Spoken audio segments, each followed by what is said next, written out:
بسم الله الرحمن الرحيم.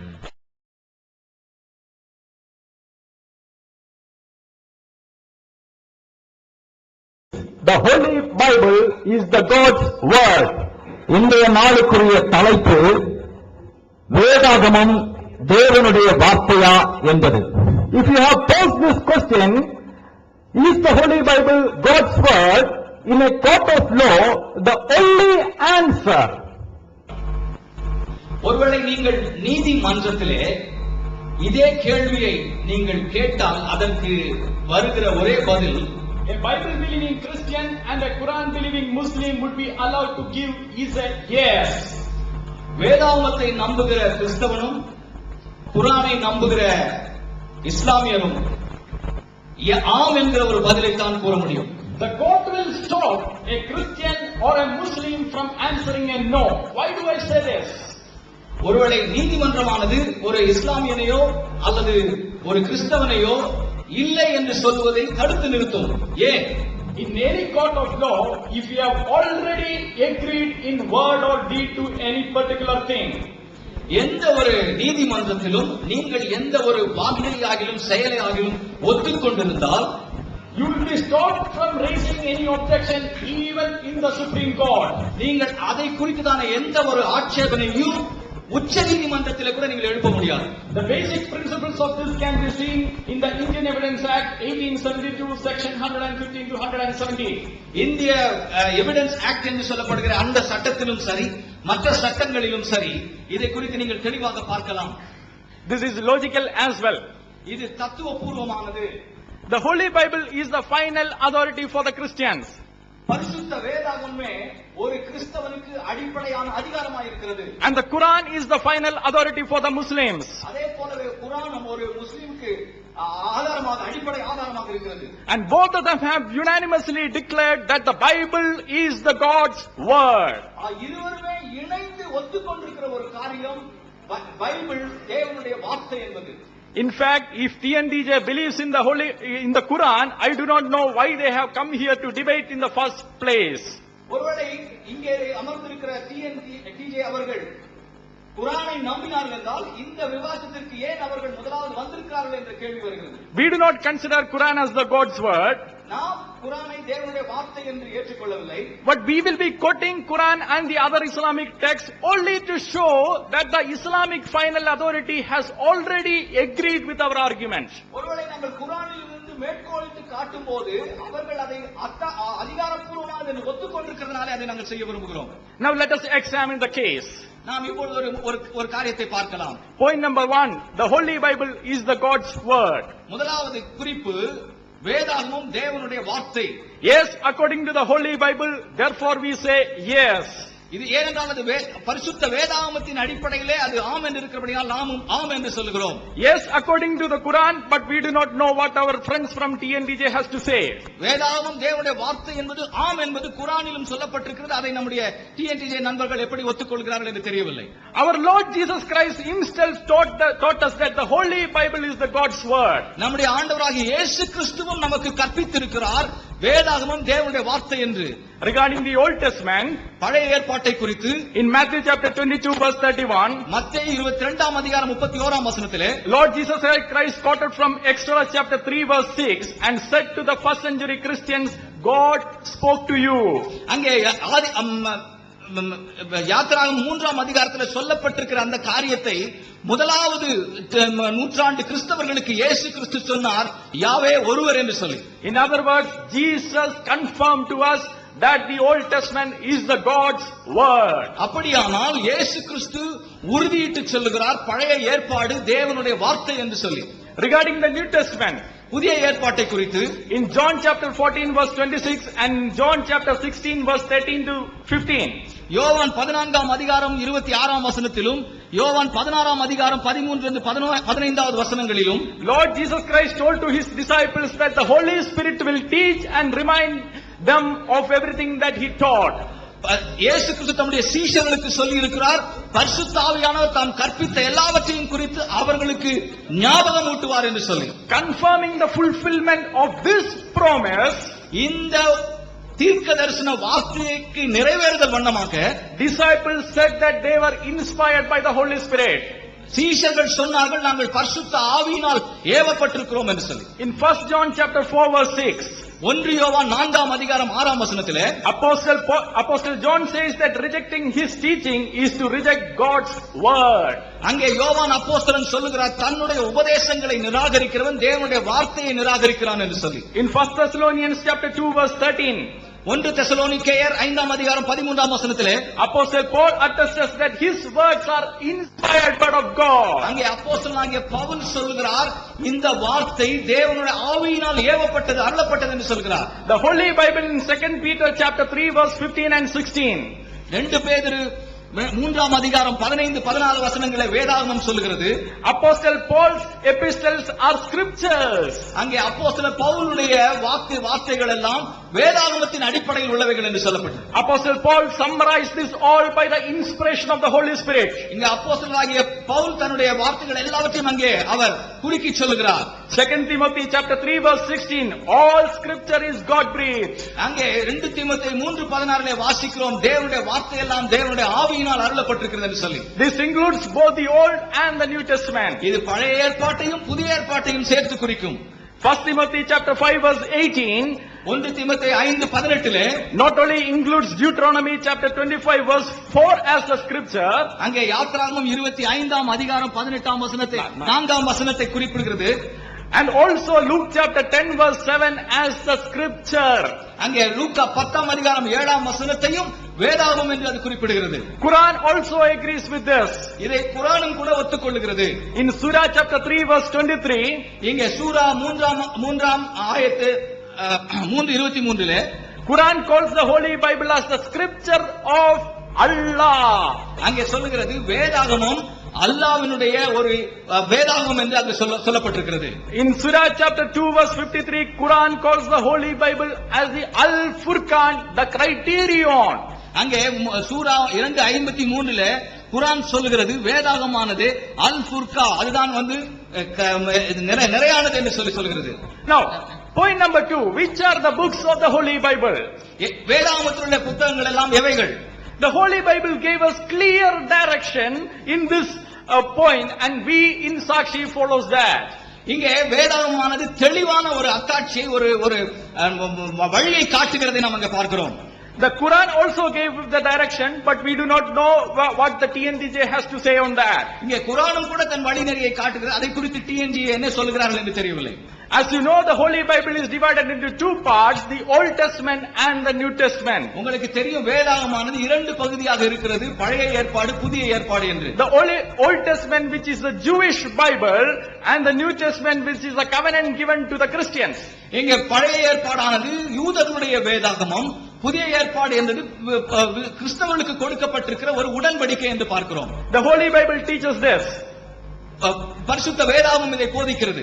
In Romans chapter 3 verse 1 and 2, ரோமர் 3ஆம் அதிகாரம் 1-2 வசனங்களிலே, and in Romans chapter 9 verse 45, ரோமர் 9ஆம் அதிகாரம் 45ஆம் வசனத்திலே very clearly teaches that the Old Testament was given to the Jews. அங்கே தெளிவாக எழுதப்பட்டிருக்கிறது பழைய ஏற்பாடு யூதர்களுக்கு கொடுக்கப்பட்டிருக்கிறது என்று. And the Jews divided the Old Testament into three parts. அங்கே யூதர்கள் அந்த பழைய ஏற்பாட்டை மூன்று பகுதிகளாக பிரித்திருக்கிறார்கள். Remember that the Jews are the original custodians of the Old Testament. ஞாபகம் வைத்துக் கொள்ளுங்கள் இந்த பழைய ஏற்பாட்டினுடைய பாதுகாவலர்கள் யூதர்கள். And those three parts had exactly the 39 books that we hold today. அந்த மூன்று பகுதிகளும் உள்ளடக்கிய அந்த 39 புத்தகங்களை தான் இன்றைக்கு நாம் வைத்துக் கொண்டிருக்கிற வேதாகமத்தில் இருக்கிறது. In fact, our Lord Jesus Christ confirmed these three divisions in Luke chapter 24 verse 44 when he divided the Old Testament into three divisions. அங்கே பழைய ஏற்பாடு மூன்று பகுதிகளாக பிரிக்கப்பட்டிருக்கிறது என்பதை நம்முடைய ஆண்டவராகிய இயேசு கிறிஸ்து லூக்கா எழுதின சுவிசேஷம் 24ஆம் அதிகாரம் 44ஆம் வசனத்திலே உறுதிப்படுத்துகிறதை நாம் பார்க்கிறோம். Now regarding the New Testament also, the Holy Bible is clear. புதிய ஏற்பாட்டை குறித்தும் கூட பரிசுத்த வேதாகமம் தெளிவாக இருக்கிறதை நாம் பார்க்கிறோம். In 1 John chapter 2 verse 27, Apostle says, the anointment will teach you in all things. எங்கே 1 யோவான் 2ஆம் அதிகாரம் 27ஆம் வசனத்திலே இங்கே பரிசுத்த ஆவியானவர் எல்லாவற்றையும் உங்களுக்கு பரிசுத்த ஆவியோட அபிஷேகம் எல்லாவற்றையும் உங்களுக்கு போதிக்கும் என்று சொல்கிறார். And the Holy Spirit has guided the Christians to confirm that the 27 books of the New Testament as the scriptures. அங்கே பரிசுத்த ஆவியானவர் சீஷர்களுக்கு உறுதிப்படுத்தி சொன்னார் 27 புத்தகங்களும் தேவனுடைய வேதாகமம் என்று இறைவாக்கு என்பதை அங்கே உறுதிப்படுத்தி இருக்கிறார். In fact, Quran also gives this direction. இதைத்தான் குர்ஆனும் சொல்லுகிறது என்று சொல்லி நீங்கள் பார்க்கலாம். In Surah chapter 40 verse 53 and in Surah chapter 45 verse 16 and 17, சூரா 40:53 மற்றும் சூரா 45:16-17 it very clearly says that it was the Jews who received the revelation. அங்கே யூதர்கள் தான் இந்த வெளிப்பாட்டை பெற்றிருக்கிறார்கள் என்று சொல்லி தெளிவாக சொல்லப்பட்டிருக்கிறது. In Surah chapter 5 verse 43 to 48, Sura 5:43-48 it very clearly says that the Torah was given to the Jews and the Injil was given to the Christians. அங்கே தெளிவாக சொல்லப்பட்டிருக்கிறது என்னவென்றால் தௌராத் வந்து யூதர்களுக்கும் இன்ஜில் என்கிற சுவிசேஷ புத்தகம் கிறிஸ்தவர்களுக்கும் கொடுக்கப்பட்டிருக்கிறது என்று சொல்லி. But naturally our Muslim friends may ask, Quran has not named all the books in your Bible, so why should we believe in this? ஒருவேளை நம்முடைய இஸ்லாமிய நண்பர்கள் நம்மிடத்தில் கேட்கலாம், இங்கே குர்ஆனிலே இந்த 39 புத்தகங்களோ 27 புத்தகங்களோ குறிப்பிடப்படவில்லை, ஏன் நாங்கள் அதை நம்ப வேண்டும் என்று சொல்லி. The Quran answers this as well. அதற்கும் குர்ஆன் பதில் சொல்லுகிறது. In Surah chapter 40 verse 78 it says that I have not told you about some of those messengers. நான் அங்கே சூரா 40:78 விதமாய் சொல்லப்பட்டிருக்கிறது, சில செய்தியாளர்களை குறித்து நான் உங்களுக்கு சொல்லவில்லை என்று சொல்லி. If a Muslim wants to know about the Holy Bible, he should consult the Jews regarding the Old Testament and the Christians regarding the New Testament, and the case is settled. அங்கே ஒரு முஸ்லிம் தனக்கு சந்தேகம் இருக்குமானால் பழைய ஏற்பாட்டை குறித்து யூதர்களிடத்திலும் புதிய ஏற்பாட்டை குறித்து கிறிஸ்தவர்களிடத்திலும் கேட்க வேண்டும் என்று சொல்லப்பட்டிருக்கிறது. அது எல்லாவற்றுக்கும் முடிவாக இருக்கிறது. Now the third point, மூன்றாவது குறிப்பு, is the Holy Bible corrupted? வேதாகமம் கரைப்படுத்தப்பட்டிருக்கிறதா? No, says the Holy Bible, therefore knows according to us. இல்லை என்று சொல்லி வேதாகமம் சொல்லுகிறது, ஆகவே நாமும் அதைத்தான் ஒத்துக்கொள்கிறோம். No, says the Quran as well, but we do not know what our friends from TNDJ has to say. குர்ஆனும் அதைத்தான் சொல்லுகிறது, நம்முடைய TNDJ நண்பர்கள் என்ன சொல்கிறார்கள் என்று நாம் பார்க்கணும். Prophets after prophets, teachers after teachers have attested and confirmed the Holy Bible. தீர்க்கதரிசிகளுக்கு அப்புறம் தீர்க்கதரிசிகள், போதகர்களுக்கு அப்புறம் போதகர்கள் எல்லாரும் கூட இந்த வேதாகமத்தை அவர்கள் உறுதிப்படுத்தி இருக்கிறதை நாம் பார்க்கலாம். For example, உதாரணமாக in Daniel chapter 9 verse 11, தானியேல் 9ஆம் அதிகாரம் 11ஆம் வசனத்திலே prophet Daniel read the Torah. அங்கே தானியேல் தௌராத் என்கிற பழைய ஏற்பாடை வாசித்ததை நாம் பார்க்கிறோம். In other words, he attested those are uncorrupted Torah. அப்படியானால் அவர் சொல்லுகிறது என்னவென்றால் அவைகள் எல்லாம் கரைப்படுத்தப்படாத தௌராத் என்பதை உறுதிப்படுத்துகிறார். In Nehemiah chapter 8 verse 13 and 14, இங்கே நெகேமியா 8ஆம் அதிகாரம் 13-14 வசனங்களிலே Ezra read from the book of Moses. மோசேயின் புத்தகத்திலிருந்து எஸ்ரா வாசித்தார் என்று சொல்லி நாம் பார்க்கிறோம். In other words, Ezra attested the reliability of Torah. அங்கே தௌராத்தினுடைய நம்பகத்தன்மையை அங்கே எஸ்ரா உறுதிப்படுத்துகிறதை நாம் பார்க்கிறோம். If you include such references, citations or allusions in the Old Testament, இந்த வேதாகமத்தை குறித்த காரியங்களை குறித்த குறிப்புகளை எல்லாம் நாங்கள் ஒன்று சேர்த்தால் there are at least over 550 such references in the Holy Bible. 500க்கும் மேற்பட்ட மேற்கோள்கள் வேதாகமத்தை குறித்து பழைய ஏற்பாட்டை குறித்து குறிக்கப்பட்டிருக்கிறது நாம் பார்க்கலாம். Prophets after prophets, teachers after teachers have confirmed to us that this Bible is the uncorrupted word of God, and we stand by that. அங்கே தீர்க்கதரிசிகளுக்கு அப்புறம் தீர்க்கதரிசிகள், போதகர்களுக்கு அப்புறம் போதகர்கள் அத்தனை பேருமே இந்த வேத புத்தகமானது கரைப்படுத்தப்படாத புத்தகம் என்பதை உறுதிப்படுத்தி இருக்கிறார்கள். Above all, our Lord Jesus Christ attested the reliability of the scriptures when he said in Matthew chapter 5 verse 17-19. இங்கே இந்த வேதாகமானது கரைப்படுத்தப்படவில்லை என்பதை நம்முடைய ஆண்டவராகிய இயேசு கிறிஸ்துவும் கூட மத்தேயு 5ஆம் அதிகாரம் 17-19 வசனங்களில் உறுதிப்படுத்தி இருக்கிறதை நாம் பார்க்கலாம். In fact, in John chapter 10 verse 34, யோவான் 10ஆம் அதிகாரம் 34ஆம் வசனத்திலே the Lord Jesus Christ quoted Psalms 82:6. அங்கே சங்கீதம் 82:6 இயேசு கிறிஸ்து மேற்கோள் காட்டியிருக்கிறார். And said scripture cannot be broken. அங்கே வேதாகமானது முறிக்கப்பட முடியாது, உடைக்கப்பட முடியாது, மாற்றப்பட முடியாது என்பதை சொல்லுகிறார். In other words, Jesus, our Lord Jesus Christ, attested this scripture as uncorrupted, and therefore we accept it without questions. யாகவே இங்கே இயேசு கிறிஸ்துவே இந்த வேத புத்தகமானது மாற்றப்பட முடியாதது, கரைப்படுத்த முடியாது என்பதை உறுதிப்படுத்தி இருக்கிறபடினாலே நாமும் அதையே சொல்லுகிறோம், இந்த வேத புத்தகம் கரைப்படுத்தப்படவில்லை என்று. Further, we have the writings of the church fathers. மேலும் நமக்கு நம்முடைய சபை, நம்முடைய திருச்சபையினுடைய பிதாக்கள் அவர்கள் எழுதின புத்தகங்களும் நம்மிடத்தில் இருக்கிறது. For example, உதாரணமாக the church father Irenaeus writing in AD 180, கிபி 180வது ஆண்டிலே இரேனியஸ் என்கிற ஒரு சபை பிதா எழுதுகிறார். he quotes or alludes from most of the New Testament books. அங்கே புதிய ஏற்பாட்டில் இருக்கிற अनेक புத்தகங்களை அவர் மேற்கோள் காட்டி எழுதுகிறார். Many a times he not only quotes those scriptures by citing the name, அவர் பெயரை குறிப்பிட்டு அந்த புத்தகங்களை அவர் மேற்கோள் காட்டுவது மட்டுமல்லாமல் he identifies its authors, அதனுடைய எழுத்தாளர்களையும் அவர் அடையாளப்படுத்துகிறார். and calls them as scripture. அவைகளை வேதாகமம் என்று சொல்லி அவர் அழைக்கிறார். AD 180. கிபி 180வது ஆண்டில் there are at least over 700 such references, citations or allusions in the writings of church father Irenaeus. Irenaeus அவர்கள் எழுதிய அந்த புத்தகங்களிலே 700க்கும் அதிகமாக வேதாகமத்தை குறித்த குறிப்புகள், மேற்கோள்கள் இருக்கிறதை நாம் பார்க்கலாம். If you compare the quotations of church father Irenaeus with our current New Testament, it is exactly the same. நீங்கள் அவர் ஐரேனியஸ் அவர்கள் எழுதிய அந்த புத்தகத்தையும் நாம் வைத்திருக்கிற வேதாகமத்தையும் நாம் ஒப்பிட்டு பார்த்தால் அவைகள் எல்லாம் ஒன்று போல இருக்கிறதை நாம் பார்க்கலாம். But it is only a party of Muslim preachers. ஒருவேளை இங்க இருக்கிற நம்முடைய இஸ்லாமிய போதகர்களுடைய குழுவினர் தான் some eminent preachers among the Muslims, முஸ்லிம்கள் மத்தியில் இருக்கிற நன்கு கல்வி கற்றறிந்தவர்கள் for some reasons misleads the Muslims in this. இந்த காரியத்திலே சில இஸ்லாமியர்களை அவர்கள் தவறாக வழிநடத்திக் கொண்டிருக்கிறார்கள். For example, for preparing this debate, I was reading onlinepj.com. நான் இந்த விவாதத்திற்காக onlinepj.com என்கிற அந்த இணையதளத்தை வாசித்துக் கொண்டிருந்தேன். In that website, it says that the previous scriptures are corrupted, and the references that are given are Surah chapter 2 verse 75 and 79.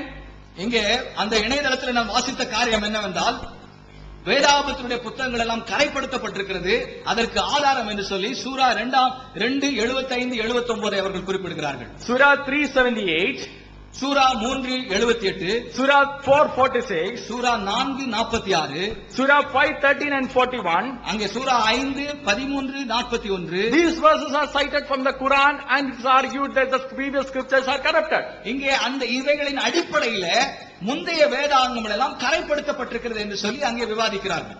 Since Janab P.J. Sar is an eminent scholar, அங்கே ஜனாப் PJ sir அவர்கள் மிக சிறந்த ஒரு கல்வியாளர். I with a great curiosity read these portions. இதை நான் வாசிக்கும் போது எனக்குள்ள ஒரு பெரிய ஒரு கேள்வி எழுந்தது. But when I read that, நான் அதை படித்தபோது they don't say like that. They do not say like that. அவர்கள் அவிதமாக சொல்லவில்லை. For example, உதாரணமாக if you read Surah chapter 3 verse 78, இங்கே சூரா 3:78 வாசித்தால் it speaks about the alteration with the tongue. அங்கே நாக்கிலே ஏற்படுகிற புரளை குறித்து அங்கு சொல்லப்படும், முரண்பாடை குறித்து சொல்லப்பட்டிருக்கிறது. And not the corruption with the book. அங்கே புத்தகத்திலே ஏற்பட்டிருக்கிற கரையை குறித்து அங்கே சொல்லப்படவில்லை.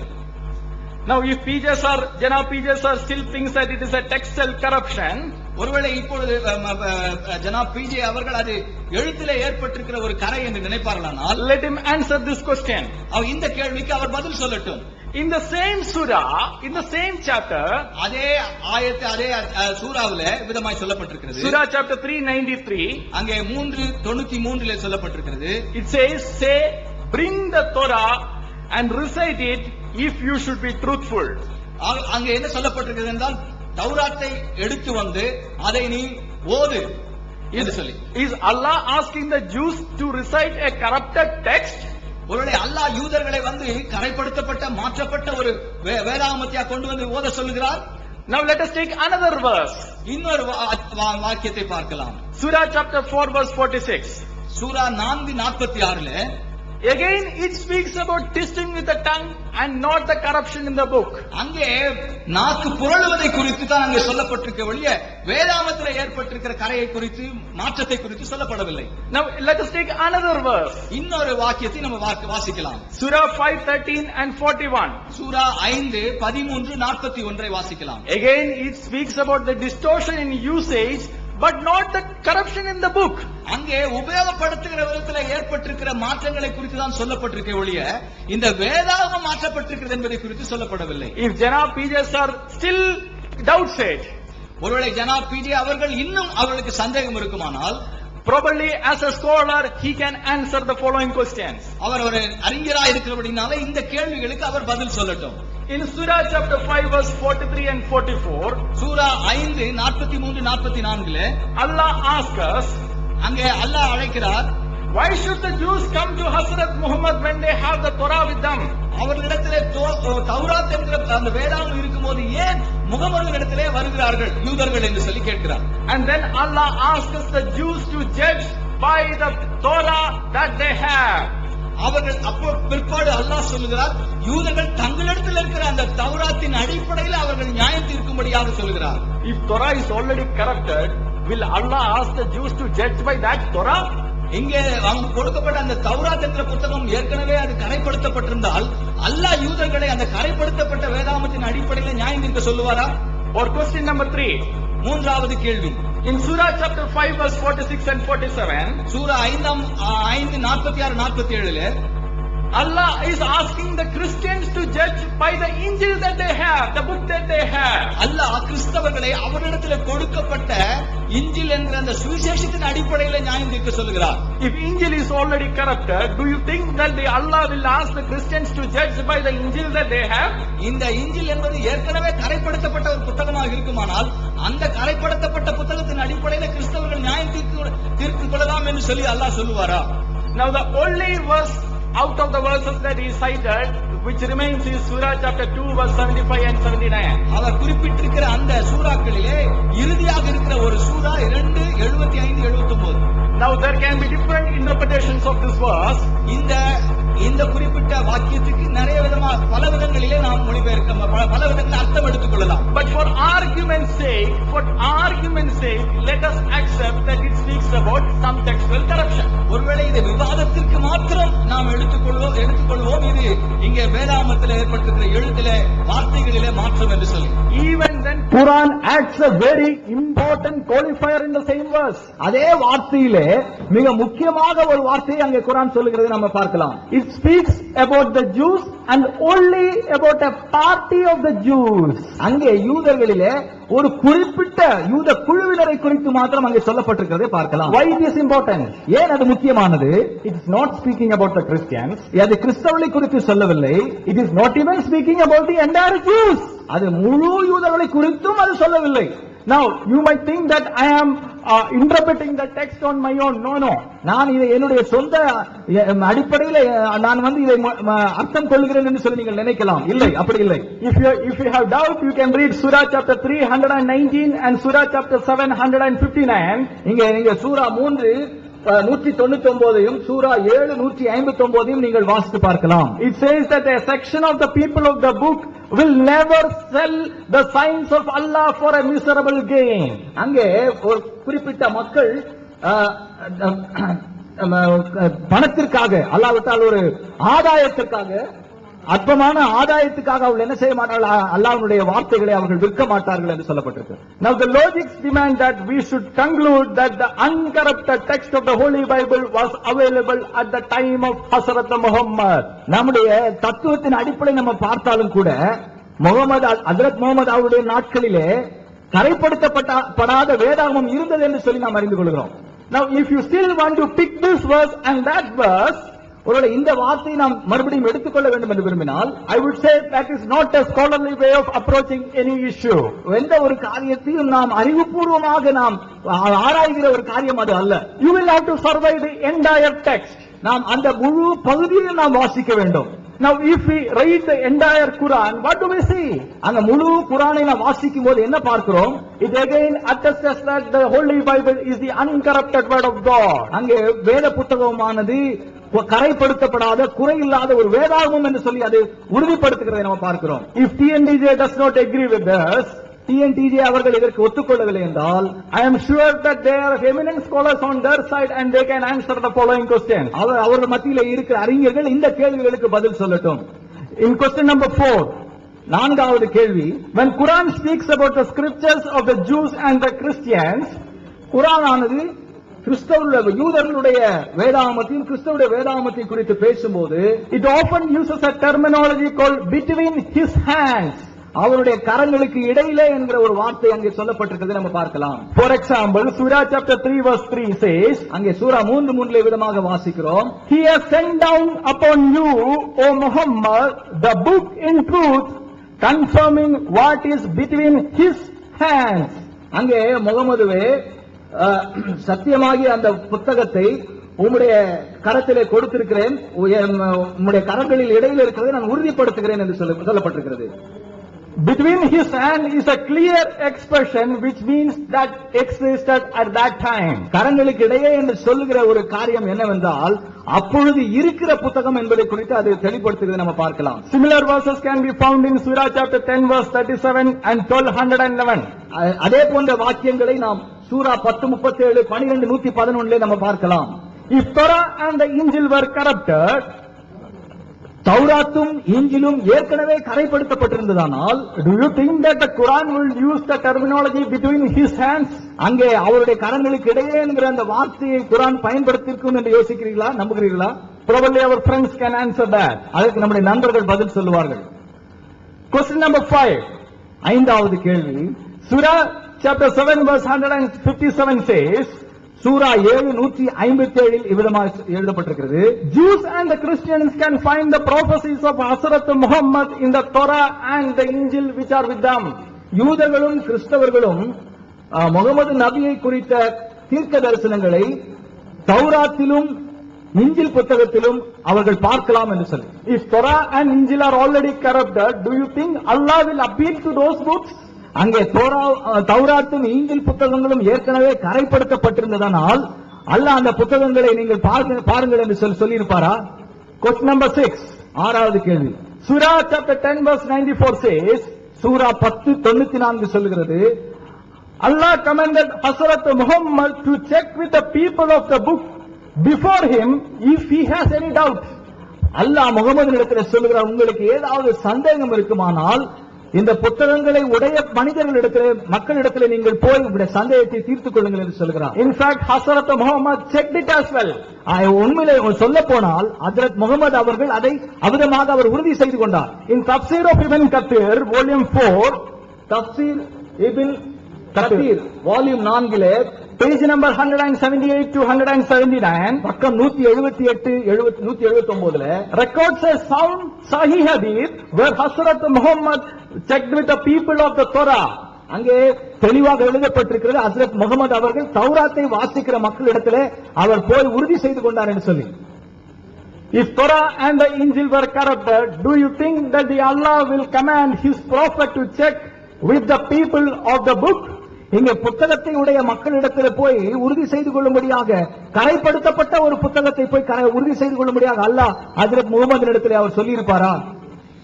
Question number 7, ஏழாவது கேள்வி, in Surah chapter 3 verse 84 to 85, Sura 3:84-85 ஆயத்துகளிலே Allah took a covenant from the prophets to whom he gave book and wisdom that they should support a prophet who comes after them. அங்கே அல்லாஹ் அவர்கள் Allah took a covenant from the prophets.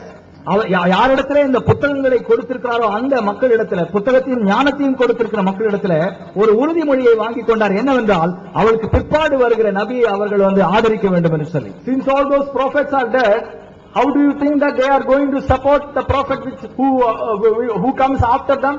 It is only by their book.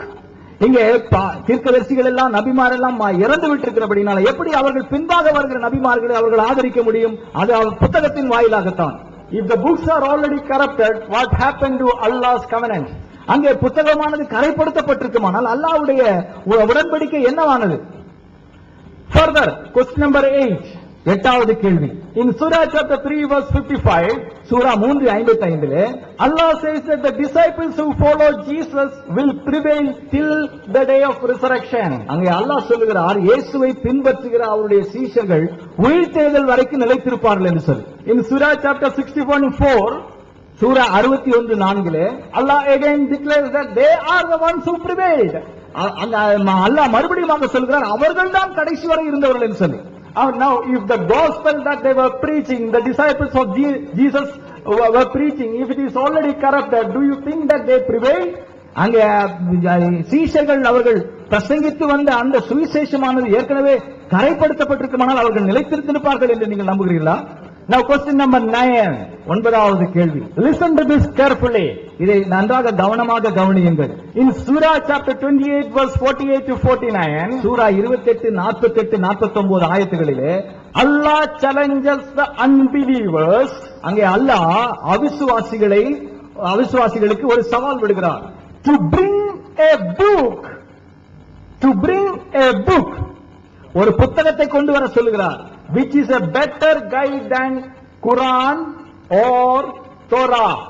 தௌராத்தையும் குரானையும் விட மிகவும் நல்ல புத்தகம் ஏதாவது இருந்தால் அதை கொண்டு வாருங்கள் என்று சொல்லி அங்கே அல்லாஹ் ஒரு சவால் விடுகிறதை பார்க்கிறோம். Now this is not my interpretation.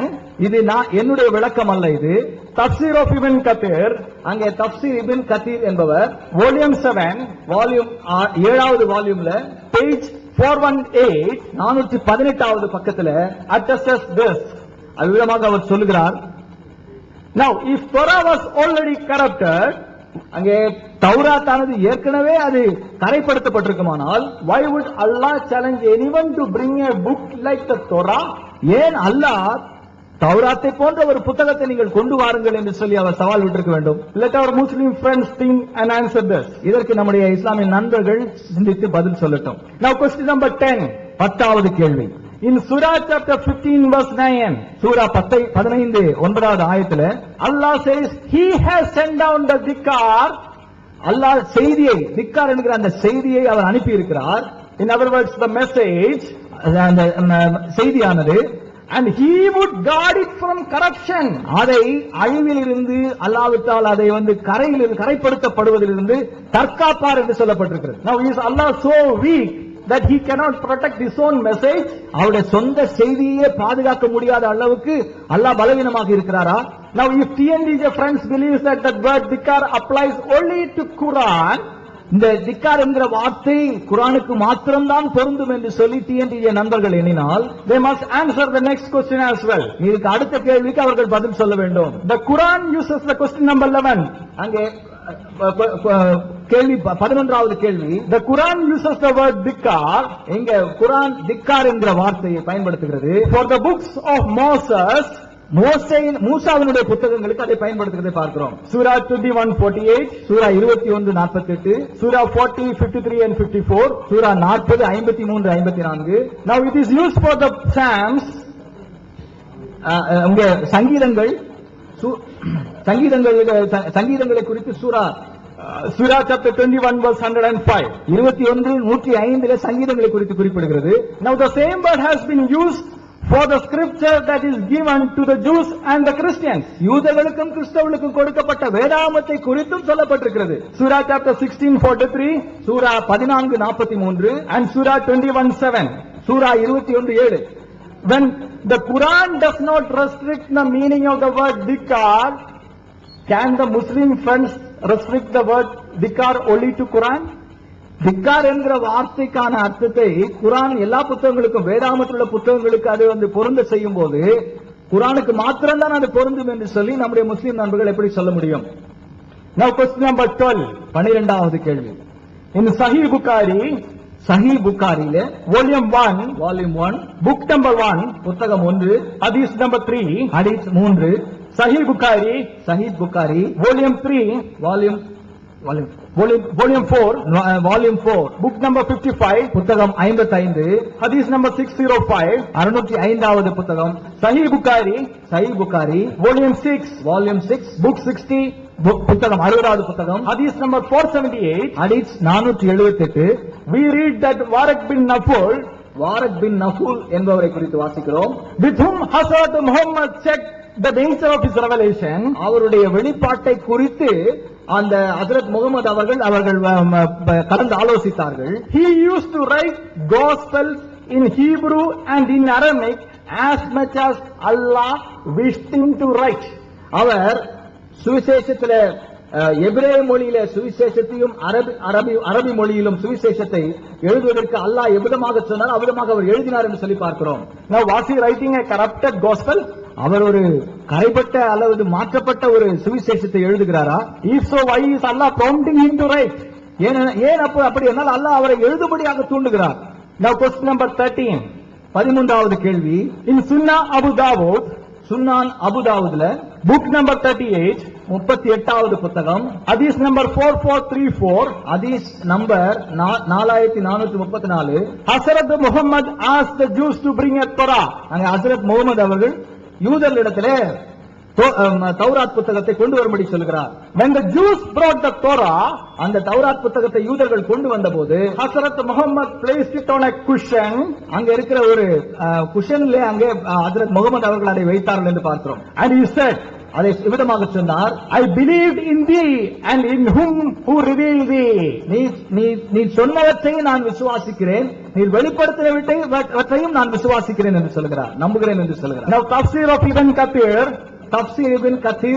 volume 3, 3வது வால்யூம், page number 181 to 182, பக்கம் 182, which is not only written by one of the best commentators of the Quran in the entire history, சரித்திரத்திலேயே மிகவும் சிறப்பான கருத்துரையாளரால் எழுதப்பட்ட குரானை குறித்து எழுதப்பட்ட அந்த கருத்துரையாளர்ல, but vetted out by 10 modern day scholars, அதை உறுதிப்படுத்தின 10 நவீன கால அறிஞர்களாலே, they agree that this hadith is a sahih hadith. இது வந்து சாஹி அவர்களால் எழுதப்பட்ட ஹதீஸ் தான் என்பதை அவர்கள் உறுதிப்படுத்தியிருக்கிறார்கள். Now do you think if Torah was corrupted, நீங்கள் தௌராத்தானது பழைய ஏற்பாடானது கரைப்படுத்தப்பட்டது என்று சொல்லி நம்புவீர்களானால், do you think that the Hazrat Muhammad will ask the Jews to bring the Torah? ஹஜ்ரத் முகமது அவர்கள் இந்த தௌராத் புத்தகத்தை கொண்டு வரும்படியாக யூதரிடத்தில் சொல்லி இருப்பாரா? And do you think that he will place it on a cushion and say that I believed in thee and in who revealed thee? அதை ஒரு பஞ்சனையிலே வைத்து நான் இதை நம்புகிறேன் என்று சொல்லி அவர் சொல்லி இருப்பாரா? At least we must agree that the Holy Bible that existed at the time of Hazrat Muhammad was the uncorrupted Holy Bible. ஆகவே ஹஸ்ரத் முகமது காலத்திலே இருந்த பழைய ஏற்பாடு வேதாகமானது கரைப்படுத்தப்படாத புத்தகமாக இருந்தது என்பதை நாம் ஒத்துக்கொள்ளதான் வேண்டும். Question number 14, 14வது கேள்வி. Now if the corruption has ever occurred, ஒருவேளை இந்த வேதாமம் கரைப்படுத்தப்பட்டிருக்கும் என்று நம்புவோமானால், when did it occur? Before or after Hazrat Muhammad? இது எப்பொழுது நடைபெற்றது? ஹஜ்ரத் முகமதுக்கு முன்பதாகவா அல்லது அவருடைய காலத்துக்கு பிற்பாடா? Now as I said at the beginning, until our friends from TNDJ answers these questions, என்னுடைய கேள்விகளுக்கு நம்முடைய TNDJ நண்பர்கள் பதில் சொல்லுகிற வரைக்கும், no court on the face of the earth will allow them to raise a single objection against the Holy Bible. உலகத்தில் இருக்கிற எந்த ஒரு நீதிமன்றமும் இந்த வேதாமத்துக்கு எதிரான ஒரு கேள்வியை எழுப்புவதற்கு அவர்களுக்கு அனுமதி கொடுக்கவே கொடுக்காது. Now if TNDJ believes that today and tomorrow they will become non-Muslims and argue like atheists and liberals, ஒருவேளை இன்றைக்கும் நாளைக்கும் TNDJ நண்பர்கள் அவர்கள் நாஸ்திகர்களாக மாறி வேதாமத்திற்கும் கிறிஸ்தவர்களுக்கு விரோதமாக எதிராக பேசுவார்கள் என்று சொல்லி அவர்கள் நினைப்பார்கள், we agree, let them do so, we will still answer their questions. இருந்தாலும் நாம் ஒத்துக்கொள்கிறோம், அவருடைய கேள்விகளுக்கெல்லாம் நாம் பதில் சொல்லுவோம். But then they should answer some logical questions as well. ஆனால் சில தத்துவபூர்வமான கேள்விகளுக்கும் அவர்கள் பதில் சொல்ல வேண்டும். Question number 15, 15வது கேள்வி. The Jews have the Jewish Bible. யூதர்களுக்கு ஒரு யூத வேதாகமம் இருக்கிறது. And the Christians have the Old Testament. அங்கே கிறிஸ்தவர்களிடத்திலும் பழைய இருக்கிறது. And both are exactly the same. இரண்டுமே அப்படியே ஒத்திருக்கிறதை நீங்க பார்க்கலாம். Now do you think that the Jews have corrupted the Bible to suit the Christians and oppose the Muslims? யூதர்கள் கிறிஸ்தவர்களுக்கு ஆதரவாக, கிறிஸ்தவர்களுக்கு எதிராக, முஸ்லிம்களுக்கு ஆதரவாக, for the Christians and against கிறிஸ்தவர்களுக்கு ஆதரவாக, முஸ்லிம்களுக்கு எதிராக வேதாகமத்தை, பழைய ஏற்பாடை அவர்கள் கரைப்படுத்தியிருப்பார்கள் என்று நம்புகிறீர்களா? Now question number 16, 16வது கேள்வி. If all the copies of the Holy Bible are corrupted, இங்கே வேதாகமத்தில் இருக்கிற எல்லா பிரதிகளுமே கரைப்படுத்தப்பட்டிருந்தது என்றால், we have the ancient manuscripts of the Dead Sea Scrolls, அங்கே Dead Sea Scrolls என்று சொல்லப்படுகிற பழைய நம்ம கையெழுத்து பிரதிகள் இருக்கிறது. And when we check the ancient Dead Sea Scrolls and the Holy Bible that is with us, it is exactly the same. சவக்கடலில் கண்டெடுக்கப்பட்ட அந்த பழைய அந்த கைப்பிரதி வேதாகம பிரதிகளையும் நம்முடைய வேதாகமத்தை நாம் ஒப்பிட்டு பார்த்தால் ரெண்டும் அப்படியே ஒன்றாக ஒத்திருக்கிறதை நம்ம பார்க்கலாம். Now if you have, I conclude by saying that the Holy Bible is the word of God. நான் இந்த வேத புத்தகமானது தேவனுடைய வார்த்தை என்று சொல்லி நான் அறுதியிட்டு கூறுகிறேன். And our friends from TNDJ has no case against the Holy Bible. அந்த பரிசுத்த வேதாகமத்துக்கு எதிராக நம்முடைய TNDJ நண்பர்களுக்கு எந்த விதமான வழக்கும் இல்லை. Amen. Amen.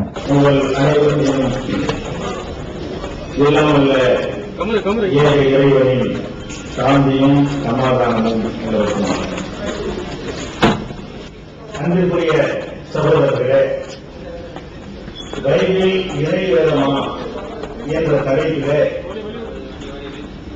நாம் உபதேசம் பண்ணுவதற்காக இங்கே கூறியிருக்கவில்லை, விவாதம் பண்ணுவதற்காக நாம் கூறியிருக்கிறோம்.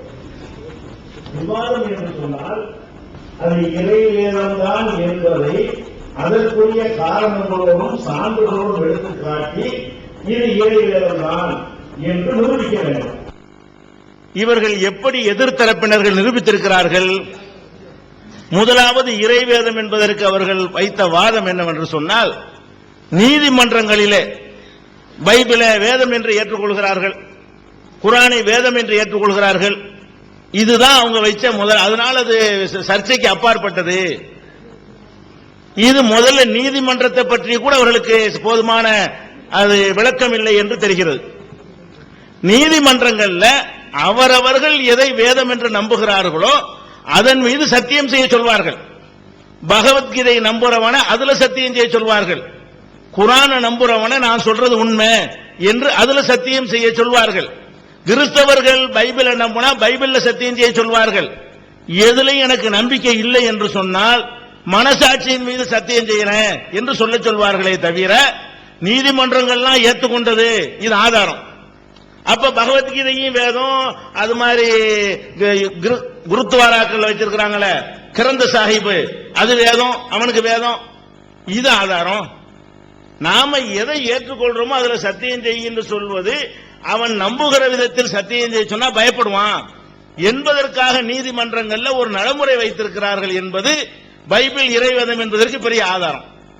எவ்வளவு பெரிய ஒரு விவாத களத்தில் வைத்துக் கொண்டு ஒரு அறிவுபூர்வமான விஷயங்களை சொல்லணுமா இல்லையா?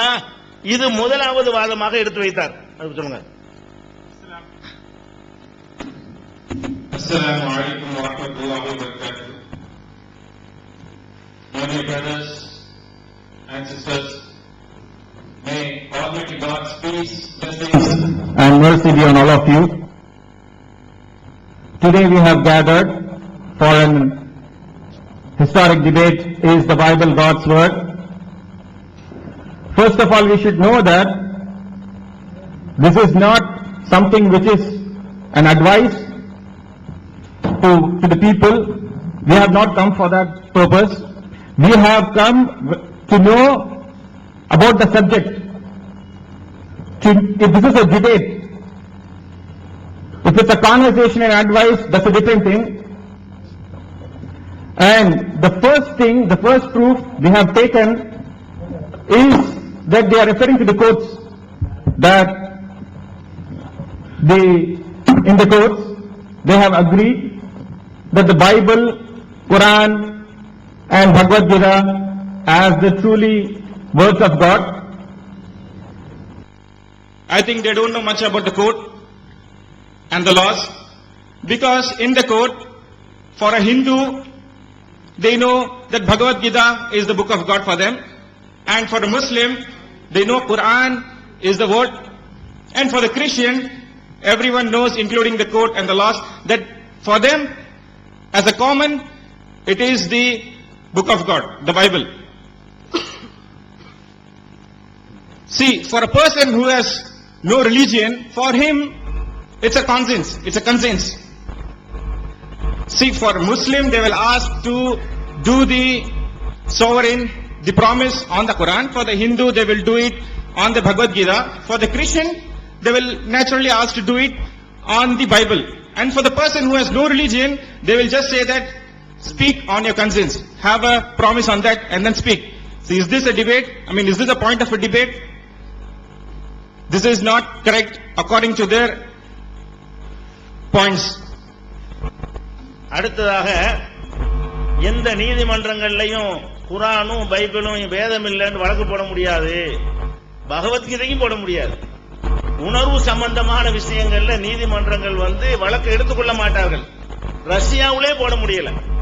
பகவத்கீதைக்கு எதிராக ஒரு வழக்கு போட்டதுனால ரஷ்யாவிலே அந்த வழக்கை எடுத்துக்கொள்ளாத ஒரு நிலைமையை பார்க்கிறோம். இது ஆதாரம் கிடையாது. முதல் வழங்கிக் கொள்ளுங்க. எந்த ஒரு ஆதாரத்துக்கும் இது நிக்காது. ஃபர்ஸ்ட். ரெண்டாவது என்ன சொல்றாருன்னு கேட்டா, பைபிளை வைத்துக் கொண்டு அதுல சொல்லி இருக்கிறான் இறைவேதம் சொல்லி. ஆதாரம் என்ன? ஒருத்தனை திருடன் என்று சொல்லி நீதிமன்றத்தை நிறுத்தி விடுகிறார்கள். நிறுத்தின அவன் சொல்றான், நான் திருடன் இல்ல. என்னப்பா ஆதாரம்? நான் சொல்றேன் இல்லாதான் ஆதாரம். ஒரு திருடன் குற்றச்சாட்டுக்கு சுமத்துனா அவன் திருடன் இல்லன்னு அவனே சொல்லிக்கிட்ட ஆதாரம் ஆகுமா? பைபிள் தான் இறைவேதம் இல்லைங்கிறோம், அது சொல்லுதான் இறைவேதம். இது எங்கேயாவது ஏத்துக்குவாங்களா? பைபிளே சொல்லுதான், மத்தேயுல சொல்லுது, யோவான்ல சொல்லுது, நிறைய நம்பர்கள் சொன்னாரு. அதெல்லாம் பைபிள் சொல்லிக் கொள்கிறது. அதான இறைவேதம் இல்லைங்கிறோம். எதை இறைவேதம் இல்லை என்று நாங்கள் சொல்கிறோமோ அதை ஆதாரமா காட்டி அது இறைவேதம்ங்கிறாரு. பைபிள் இறைவேதம் என்றால் வெளி காரணத்தை வைத்து சொல்ல வேண்டும். நீங்க உபதேசம் உங்க மக்கள் மத்தியில் செய்யற உபதேசம் மாதிரி மத்தேயுல இருக்கு, லூக்காவுல இருக்குன்னா அதான பொய்ங்கிறோம், அதுதானே வேதம் இல்லைங்கிறோம், அதுதானே மனித கற்பனைங்கிறோம். அப்ப ஒருத்தன் தனக்குத்தானே சாட்சி சொல்லிக் கொண்டால் ஆதாரமாகுமா? பைபிள் இறைவேதம் என்பதற்கு எதை காட்டணும்? அது ஏற்கத்தக்க காரணங்களை சொல்லி, இந்த பாருங்க இது இறைவேதத்திலான இருக்கும், மனித வார்த்தை இப்படி இருக்குமா அப்படிங்கிற மாதிரி ஆதாரங்களை அள்ளி போட்டா தான் அது பைபிள் இறைவேதம் என்பது நிரூபணமாகுமே தவிர, நீங்கள் எதை இறைவேதம் இல்லைன்னு நாங்க சொல்றோமோ அதுலயே சொல்லி இருக்குங்கிறீங்க. இது என்ன வாதம்? ரெண்டாவது பாயிண்ட் அப்படி சொல்லி இருக்கிறீங்க. நம்பர் தான் நிறைய இருக்குது, பதில் 2 வரைக்கும் தான் இருக்கிறது. மத்தேயுல இருக்கு, லூக்காவுல இருக்கு, யோவான்ல இருக்கு, எரேமியா சொன்னாரு, நெகமியா சொன்னாரு. இது எல்லாமே சேர்ந்து 1 மீட்டர் தானே. அதுதானே ஏத்துக்கலங்கிற நாங்க. அது வேதம் அல்ல, அது பொய், அது ஆதாரமா காட்டுறீங்க. அதைத்தான் இறைவேதம் நிரூபிக்கிறோம். மத்தேயுவை இறைவேதம் இல்லைங்கிறோம் நாங்க, யோவான இறைவேதம் இல்லைங்கிறோம். அது சொல்லிவிட்டது இறைவேதம் என்றால் எப்படி? The second point is that speaking about the emotions, the feelings, you cannot judge whether it is God's word or not. As people, they don't know that even in the Russia we saw that they showed the Bhagavad Gita as the word of, with Bhagavad Gita they wanted to do something, some kind of principles, but it was not accepted. We saw that recently it happened in Russia, and it's so open here that if a thief is produced in a court, that he has to show some evidences, some proofs to prove himself that he is not a thief. Imagine a thief, if he is produced in the court, if the thief says, I am not a thief, will anyone accept it? Is this the law that court will give? So this point is demolished there itself.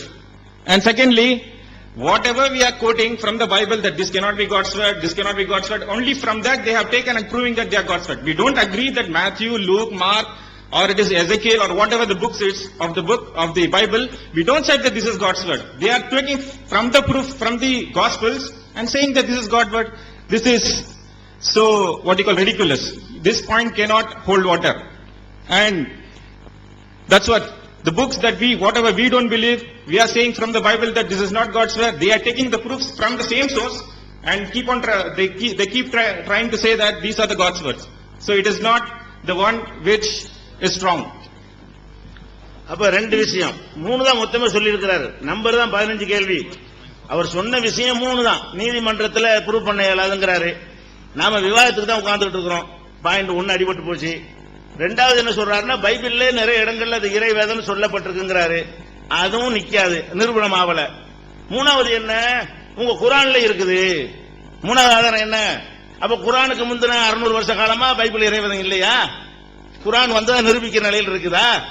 நீங்க இறைவேதம் என்று நம்புவதற்குரிய ஆதாரங்களை எடுத்து வைக்கணுமே தவிர, நீங்க குரானை இறைவேதம் இல்லைன்னு சொல்லிக் கொண்டு அதுதான் பைபிள் இறைவேதத்துக்கு ஆதாரம்னா எப்படி?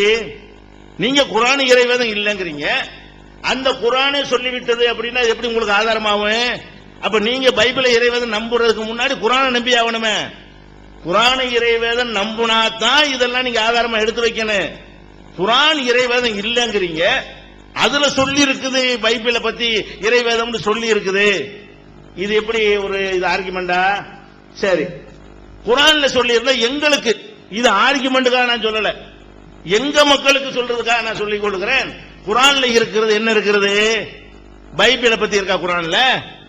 தௌராத்து இறைவேதம் என்று இருக்கிறது, இஞ்சில் இறைவேதம் என்று இருக்கிறது. இது தௌராத்தும் அல்ல, இஞ்சிலும் அல்ல. எது நீங்க வைத்திருக்கிற பைபிள் இருக்கிறத அது தௌராத்தும் அல்ல, அது இஞ்சிலும் அல்ல. நீங்க இவர் சொன்னாரு number question number 1, question number 2, question number 15 எல்லாம் என்ன மேட்ரு? தௌராத்தை பத்தி குரான்ல இருக்குது, இஞ்சில பத்தி இருக்கிறது. இதான் வசனங்கள். நம்பர் தான் கொஸ்டின் நம்பர் வருதே தவிர எல்லாத்திலும் மேட்ரு என்ன?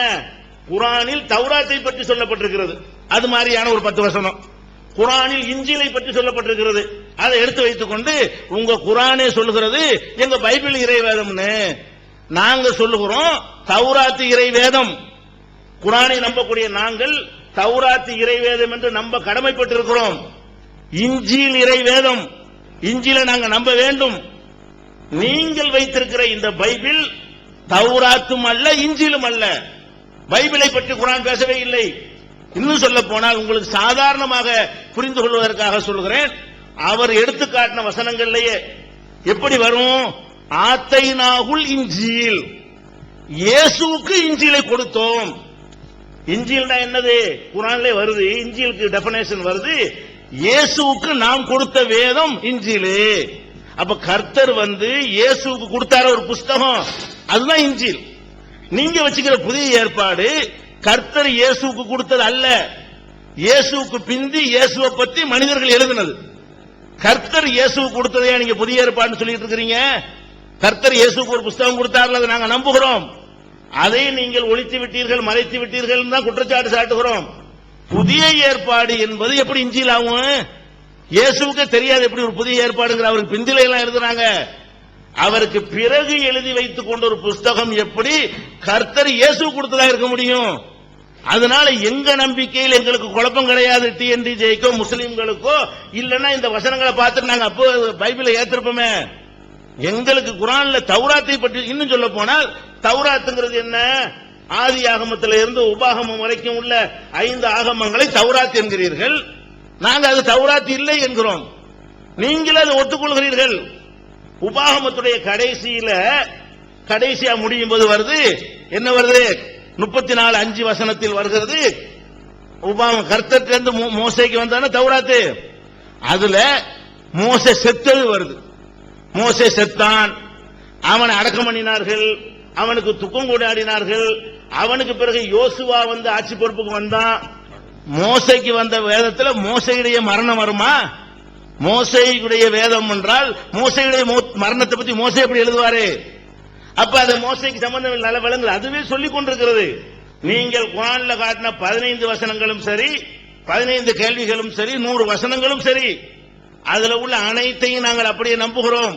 தௌராத் இறைவேதம் நாங்கள் நம்புகிறோம். இஞ்சில் இறைவேதம் அது கர்த்தரால் கொடுக்கப்பட்டது, கடவுளால் கொடுக்கப்பட்டது, இயேசுநாதர் கொடுக்கப்பட்டது, ஈசா நபிக்கு கொடுக்கப்பட்டது நம்புகிறோம். கேள்வி என்னவென்றால், இப்ப நீங்க எதை புஸ்தகமாக சொல்லிக்கொண்டு பரிசுத்த வேதாகமம் என்று வெளியிட்டுக் கொண்டிருக்கிறீர்களோ, இது தௌராத்தும் அல்ல, இது இஞ்சிலும் அல்ல, இது மனித கற்பனையால் உண்டாக்கப்பட்டது. இப்ப இந்த 15 கேள்விக்கு 2 பேர் தான் பதில். பெரிய நம்பரை போட்டு கொஸ்டின் நம்பர் 2 உண்டா என்ன? எல்லாம் ஒரே மேட்டர் தானே. கேள்வி என்னது? 40 பைபிள் வசனத்தை வாசிச்சாலும் 2 பேர் தான் பதில், 100 குர்ஆன் வசனத்தை வாசிச்சாலும் 2 பேர் தான். ஏன் மேட்டர் அதுதான். நாங்கள் இதை தௌராத் என்றோ இஞ்சில் என்றோ நாங்கள் நம்பவில்லை. அது தௌராத்தும் அல்ல இஞ்சிலும் அல்ல என்பதை இயேசுவுக்கு கொடுத்தோம் என்ற குர்ஆனுடைய வசனமே நிரூபிக்கிறது. Dear brothers, as we saw the 3 points earlier, whatever the opposition side had put up the 15 questions regarding the Quran, that the Quran says that the Bible is not corrupted, but it doesn't say like that. The Quran doesn't say that the Bible is corrupt. It doesn't speak about the Bible, whether it is corrupted or not. It's speaking about the Injil, which was given to Prophet Jesus. It's speaking about the Torah, which was given to Prophet Moses. It's not speaking about your Bible. The Bible, whether it's corrupted or not, that's a different topic. But the Quran speaks about only the Injil and the Torah. And for that, initially they gave few of the points that in the court, that they agree that Bible is the word of God, Quran is the word of God, Bhagavad Gita is the word of God. They already gave an answer for that, that it is about the court, it's not about the other people. I mean, we are not agreeing like that. It's the court which agrees. And the second point, we also quoted that the second point that they gave is from the Bible. They said that Matthew, Luke, Mark, John, or whatever it is, whatever the gospel is, they said that from the gospels they are proving that Bible is the word of God. They see, look at this cross-reference, go on there, check that this says that Bible is the word of God. See, for us, it's not the word of God. You're proving from your Bible. We don't agree that as the word of God. And thirdly, they came with the Quran and they started quoting some 15 points from the Quran, 15 verses. See, however much you quotes you quote, whether the verses or chapters, how much you quote, but do you agree that Quran is the word of God? So with this, you are agreeing that Quran is the word of God. That's what you're taking the quotations from the Quran and saying that the Bible is not corrupt. First of all, Quran doesn't speak about the Bible, as I already earlier said in the talk. And they were giving the questions upon questions, that question 1, question 2, till 15 questions. As I said, all the questions were quoted from the Quran, telling that the Bible is not corrupted. Quoting the Quran verse and saying that Injil is not corrupted, Torah is not corrupted. See, we also agree that all the verses that's present in the Quran all speak about Torah and the Injil. Not one verse of that Quran speak about the Bible. It doesn't speak about the Bible. It's speaking about the Torah. We all believe that Torah was a revelation which was given to Prophet Moses. It's speaking about the revelation of the Injil which was given to Prophet Jesus. We agree that. We believe that as Muslims, but we don't believe that Bible was given. See, during the time of Jesus, he himself didn't know the New Testament. These are the people who came centuries after Jesus who wrote about this. Was Bible written by Jesus? Did he quote that? And speaking about the Torah, all these books, whether it is Deuteronomy or it's Leviticus or Numbers or it's Genesis, whatever the books, the 5 books of Moses they quoted, all of them, they only said that these are the Torah. So we don't believe that. We don't believe that these books are Torah. Whatever the Quran speaks about, that Torah is what we believe in. We believe in these books. And if you say in Deuteronomy 34:5, and it says that Moses was the servant of Lord, died there in the land of Moab. Imagine the prophet to whom the revelation was given. He himself is saying that I died in that day there, and some people mourned about it, and I was buried in this place. Can you imagine a person who already died? He is writing from the God's revelation. Can God's revelation will be like this? If suppose I died, can I write that I died in this day, I died in this place? See, this is a point from your Bible proving that these are not the books of Moses. These are the persons who came centuries later. After these people, Moses, Jesus, those people wrote it. It's not from the verbatim words of the Jesus. So with this we have proved. And for proving whether the Bible is the word of God or not, you have to give the points and evidences and prove it that this is how it is. Not from the Quran. You have to believe the Quran is the word of God. Only then you can quote. அதாவது Bible இறைவேதம் என்பதற்கு அவர் சொன்னது 3 தான். ஒன்னு நீதிமன்றத்தில் போய் பார்க்க முடியாதுன்றாரு, ரெண்டாவது பைபிளே சொல்லுது இறைவேதம்ங்கிறாரு, மூணாவது குர்ஆனே சொல்லுதுங்கிறாரு. இது மூணுமே இறைவேதம் பைபிள் என்பதை நிரூபிப்பதற்கு அறவே உதவாது. அப்ப பைபிள் இறைவேதம்ங்கிற தலைப்புல கொடுக்கப்பட்ட 40 நிமிஷத்திலையும் ஒரு வாதத்தையாவது வைத்து அவர் நிறுவவில்லை. இறைவேதம் அவரால் காட்டவே முடியல. அப்ப இறைவேதமான்னு காட்டுறது தாண்டி அப்புறம் என்ன பண்றாரு, கரப்டாவல அடுத்த டாபிக் அல்ல, கரப்ஷன் ஆயிருக்கா இல்லையா என்பது டாபிக் கிடையாது. வேதமா இல்லையாங்கிறது தான் இப்ப டாபிக்.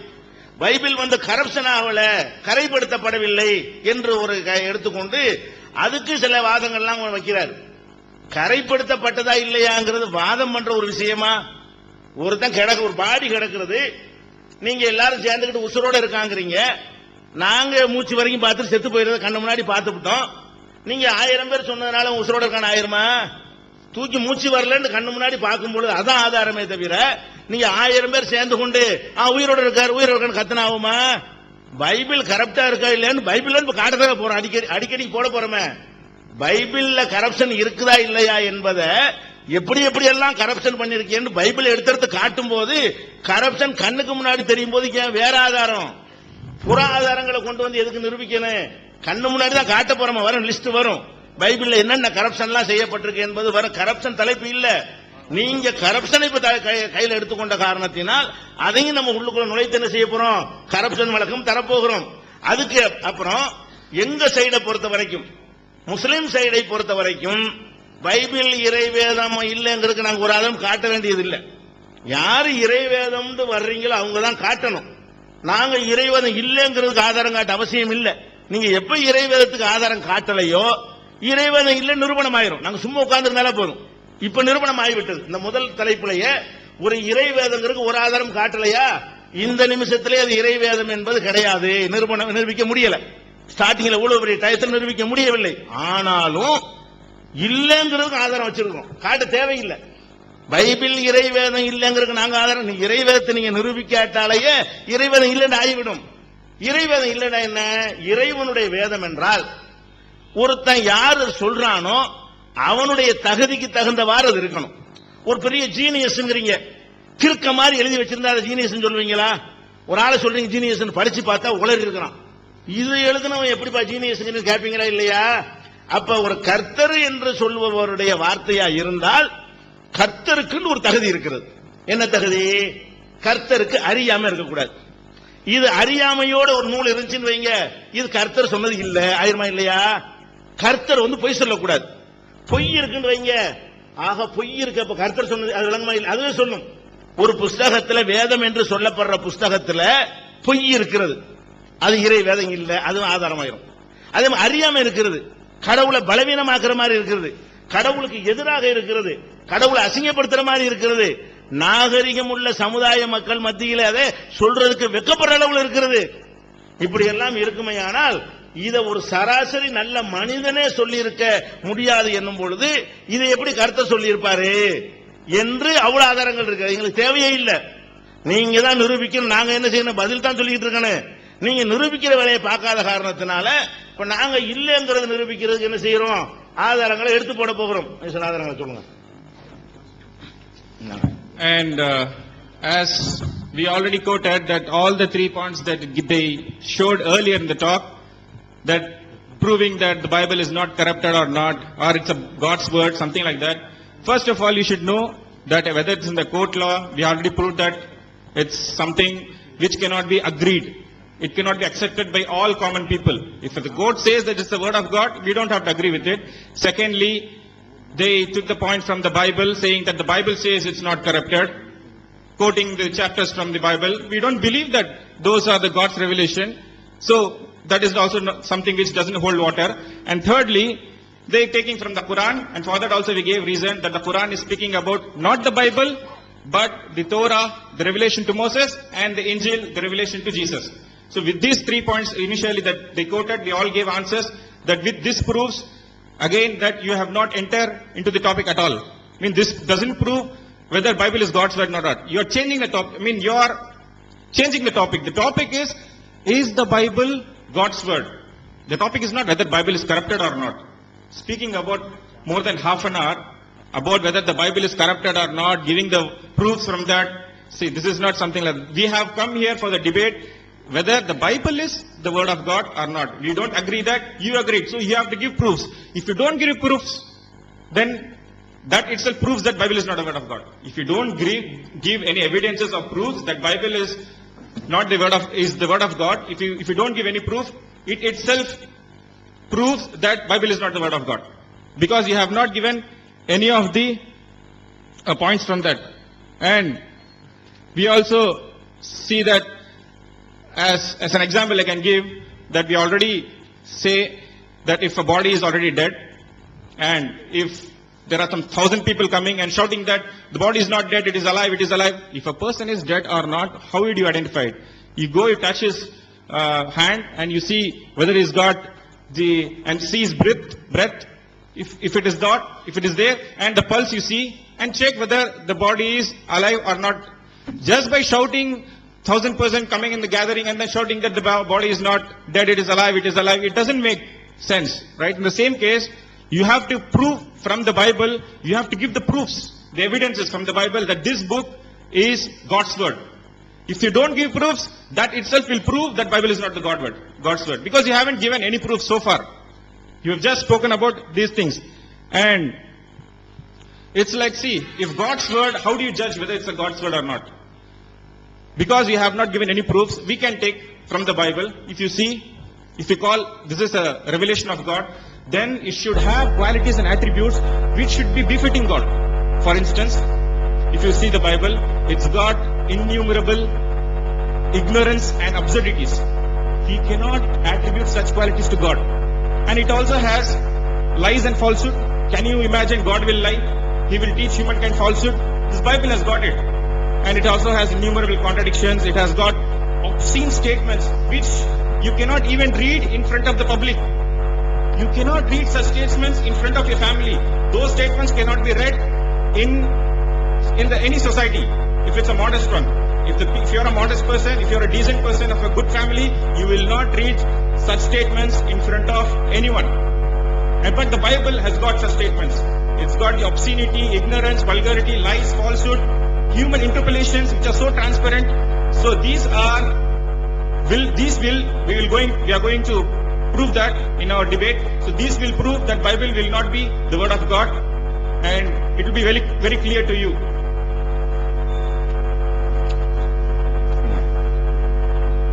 அன்புள்ள சகோதரர்களே, நாங்க சில பைபிள்ல சில விஷயங்களை உங்களுக்கு எடுத்து வாசிக்கிறோம். நீங்க நெஞ்சில கை வச்சு இது கடவுள் சொல்லியிருப்பாரா, வேற பெரிய ஆய்வுலாம் தேவையில்லை. அதை பார்த்தாலேயே இது கடவுள் சொல்லி இருக்க மாட்டார்னு உங்களுக்கே தெரியும். அது நிரூபிக்கும் இது கர்த்தருடைய வார்த்தை இல்லைங்கிறத. நிறைய வச்சிருக்கணும், நூற்றுக்கணக்கான விஷயங்கள் இருக்கிறது. ஒவ்வொன்றும் சொல்லும் இது கர்த்தருடைய வார்த்தை இல்லை, அதுவே தனக்கு தானே இப்ப சாட்சி சொல்லுது பாருங்க.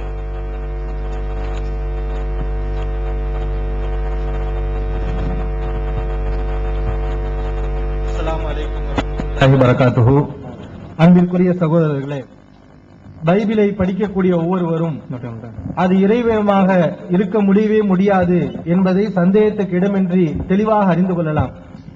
அதற்குரிய ஆதாரங்களை ஒவ்வொன்றாக உங்களுக்கு எடுத்து போடுகிறோம். முதலாவதாக உன்னத பாட்டு 7வது அத்தியாயத்தில் ஆரம்பத்தில் விவரிக்கப்படுகிறது. ஒவ்வொருவரும் நீங்கள் யோசித்து பாருங்கள், கடவுளுடைய வார்த்தையாக இது இருக்க முடியுமா? கடவுள் ஏன் ஒரு நாகரிகமுள்ள வெக்கமுள்ள ஒரு சாதாரண மனிதன் இப்படி பேசியிருக்க முடியுமா என்று யோசித்து பாருங்கள். அரசி மகளே, காலணி அணிந்த உன் மெல்லடிகள் எத்துணை அழகு, உன் தொடைகளின் வளைவுகள் அணிகலன்களுக்கு இணை, கைதேர்ந்த கலைஞனின் வேலைப்பாடு, உன் கொப்புள் வட்ட வடிவ களம். ஒரு பெண்ணுடைய தொப்புளை வட்ட வடிவ களம் என்று பைபிள் சொல்கிறது. அது காலி பாத்திரம் இல்ல, அதில் மது கலவைக்கு குறைவே இல்லை. அது வட்ட வடிவ பாத்திரமா? அதுல சாராயம் இருக்குதா? இன்னைக்குதான் அறிவில்லாம தொப்புள்ள ஆம்லெட் போடுறான்னா, இறைவேதம் என்று சொல்லிக்கொண்டு பெண்ணுடைய தொப்புளை வட்ட வடிவ பாத்திரம், அதுல சாராயம் இருக்குது, அந்த கலவைக்கு குறைவே இல்ல. இது இறைவேதமா இருக்க முடியுமான்னு யோசிச்சு பாருங்க. மான்களை பார்ப்போம், மான்களை பார்த்தா நமக்கு என்ன ஞாபகம் வரும்? அதை தொடலாம், அழகா இருக்கு நம்ம நினைப்போம். இந்த பைபிள் என்ன சொல்கிறது? மான்களை எதுக்கு ஒப்பிடுதுன்னு பாருங்க. உன் முளைகள் இரண்டும் இரு மான் குட்டிகள் போன்றவை. பெண்ணுடைய மார்பகங்கள் முளைகள் மான் குட்டிகளை போன்றவை. சாதாரண மான் இல்ல, கலைமானின் இரட்டை குட்டிகளை போன்றவை. அது கலைமானா? பெண்ணுடைய மார்பு அது மாதிரி கழுத்து மூக்கு ஒவ்வொன்னா வருது. அசிங்கம், ஆரம்பமே அசிங்கம். உன் கூந்தல் செம்பட்டு போன்றது, அதன் சுருள்களுள் அரசன் கூட சிக்கி விடுவான். அன்பே, இன்பத்தின் மகளே, நீ எவ்வளவு அழகு, எவ்வளவு கவர்ச்சி, இதெல்லாம் இறைவேதம்.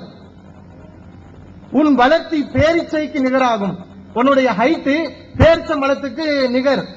உன் முளைகள் இரண்டும் அதன் குலைகளாகும். ஒரே முளைகள் தான்.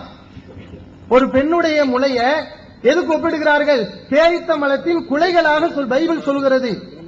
பேரிச்ச மரத்தின் மீது நான் ஏறுவேன். பேரிச்ச மரம் சொல்லியாச்சா? அத பேரிச்ச மர கொலைன்னு சொல்லியாச்சா? அந்த மரத்து மேல நான் ஏறுவேன். இந்த ஆம்பளை படிக்கிறான்.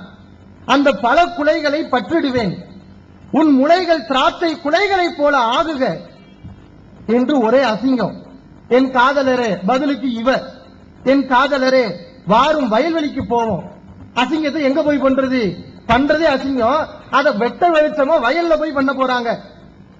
மருதான்றி மரத்துக்கு மத்தியில இரவை நாம் கழிப்போம். அடுத்து வைகரையில் திராட்சை தோட்டத்துக்கு போவோம். நைட்டெல்லாம் அசிங்கம் பண்ணது பத்தாம இப்ப அசிங்கம் எங்க பண்ண போறாங்க? வா, காலையில ஆயிருச்சு, திராட்சை தோட்டத்துக்கு போவோம். அங்க திராட்சை கொடிகள் துளிர்த்தனவா, அதில் இருக்கும் மொட்டுக்கள் விரிந்தனவா, மாதுளை மரங்கள் மலர்ந்தனவா என்று பார்ப்போம்.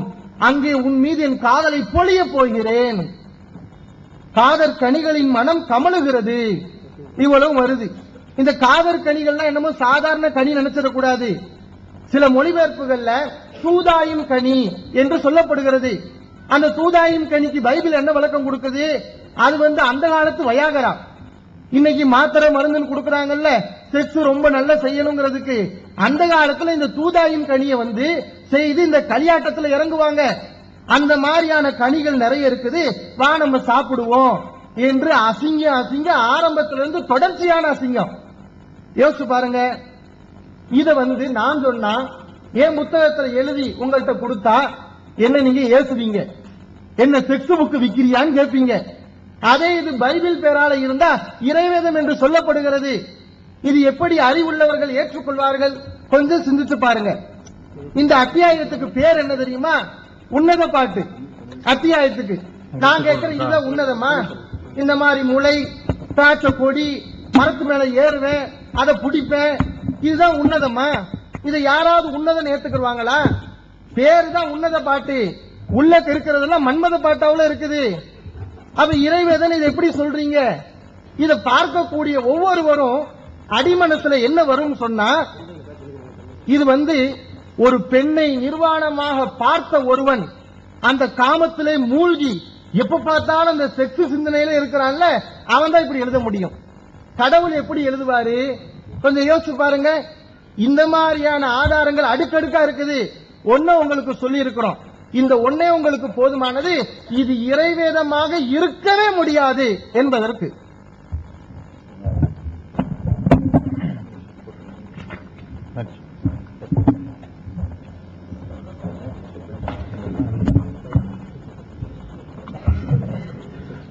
Dear brothers and sisters,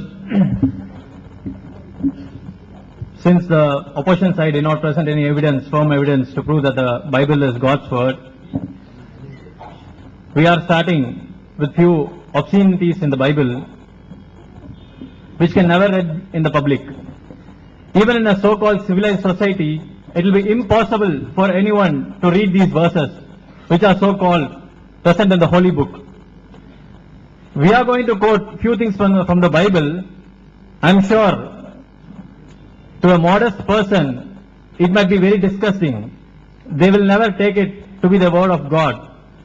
Forget about the word of God. They will not even consider as the word of a pious person. Even when you are not able to accept that this cannot be a word of a pious person, it's very strange to see that these words are accepted as the word of God. Now I begin with Song of Solomon, chapter 7, verse 1 to 13. If you read these verses, it is absolutely proving to be vulgar and obscene. It describes, this particular song describes the female, the lover, as one by one, like he starts with the body parts of the female. He is comparing the thighs of the female with that of a jewelry. That too, it's crafted by a master craftsman. He further goes down saying He compares the navel of the lover to a mixed bowl. It's not empty. He says that it's filled with wine, mixed wine. Further, he says that the two breasts of the female, he compares it to two young deers, and they're two twins. So he's reiterating here that the breasts are like twins, they're identical. It is absolute nonsense to see all these in the so-called book of God. Moreover, he explains one by like neck, he talks about the curlings in the hair, he talks about the crowns, everything he continues. Then he compares the stature of the female as palm tree. He says that the female is like a palm tree, and I wish I would like to climb on that and hold the stalks, hold the fruit stalks. He compares the breast to the cluster of grapes. It's very disgusting to even read this from the Holy Book. I'm not very sure how this has been accepted as the word of God. We affirm that God can never speak like this. When I myself feel disgusting to read in a public of a small gathering, how is it being read out in large gatherings in Christian community and it has been accepted as word of God? Moreover, this chapter has another interesting thing which speaks about mandrakes. For all those of you who are not aware what mandrakes is, Bible has an answer for that. In Genesis chapter 39, you can read what this mandrakes is used for. Maybe you can compare mandrakes as the recent Viagra, whatever is commercially available to enhance sex. So, God is not preaching anything but an obscenity here. In response, for all the description what the male gave, in response, the female is responding back, "Oh my beloved, I am your desired. So I am yours, I am all yours. So let's go into some village, let's spend the entire night there, let's wake up early. Let's wake up early in the morning and do what? Whatever we did in indoor is not sufficient. Let's get into the broad daylight and let's get into the broad daylight and let's explore the vineyards." They wanted to explore pomegranates in vineyards. Now, God can never be like so poetic. If it is poetic, we can take it. But poetic in the sense it's like obscene and filthy, whatever is told as the God's word. And here he refers that the male can have the mandrakes so that his sex life will be enhanced. All these are actually read from the so-called Holy Book Bible, which we fail to realize how the Christians accept it as the God's word. It is very disgusting to read this in the public, and we affirm that it can never be said by God. Whomever God you believe, we can never attribute it to God, we can never befit it to God, and all these verses you can never correlate, you can never compare it to the word of God. Thank you.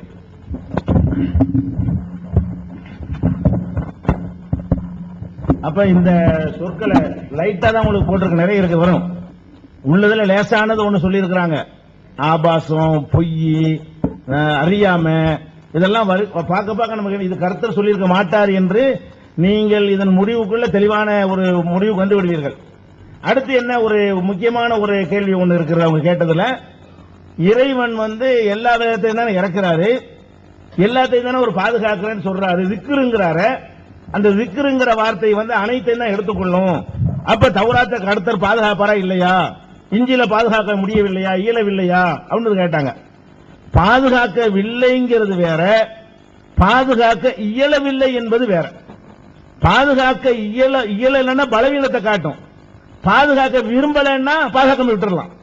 கர்த்தரை பொறுத்த வரைக்கும் ஒவ்வொரு வேதத்தையும் அனுப்பும் பொழுது அதுல மனித கரங்கள் விளையாடுற நிலை வந்துச்சுன்னா அதை விட்டுட்டு வேற வேதம் கொடுப்பாரு. அவர் பாதுகாக்க விரும்ப மாட்டார். அந்த வகையில இன்றைக்கு தௌராத்து இல்ல, பாதுகாக்கப்படல. இஞ்சில் இன்னைக்கு இல்ல, நீங்க வச்சுக்கிறது இஞ்சியில தௌராத்து இல்ல. பாதுகாக்க முடியலையான்னு கேட்கக்கூடாது, பாதுகாக்க விரும்பல. கர்த்தரை சொல்லுகிறாரு, நாடியதை நான் அழிப்பேன், அதே குர்ஆன்ல இருக்கிறது. நாடியதை நான் உறுதிப்படுத்துவேன், ஏன் ரைட்டு, பாதுகாக்கிறது என்னுடைய ரைட்டுன்னு சொல்றாரே தவிர ஆதாமிலிருந்து இயேசு வரைக்கும் வந்த எல்லா வேதங்களையும் பாதுகாத்து வச்சு இருப்பேன் என்று கர்த்தர் சொல்லல, குர்ஆன்ல சொல்லவில்லை, அல்லாஹ் சொல்லவில்லை. அப்ப பாதுகாக்குவேன், ஆனா விரும்பினா தான் பாதுகாக்குவேன், அழிக்க வேண்டியது அழிச்சிருவேன், தேவையில்லாத நான் கழிச்சிருவேன். என்னுடைய ரைட்டை தவிர நீங்க அதுல கை வைக்க கூடாது என்பதுதான் எனக்கு கேரண்டி கொடுக்கப்படுதே தவிர வேதங்கள் என்றால் கண்டிப்பா பாதுகாக்கப்பட்டு தான் இருக்கணும். உங்க வாத பிரகாரம் மோசேவிலிருந்து நீங்க ஆரம்பிக்கிறீங்க. மோசேவுக்கு முந்தி வேதமே வரலையா? அந்த மக்கள் எல்லாம் கர்த்தர் சும்மா விட்டுட்டாரா? ஆதாமிலிருந்து மோசே வரைக்கும் உள்ள வேதம்லாம் எங்க?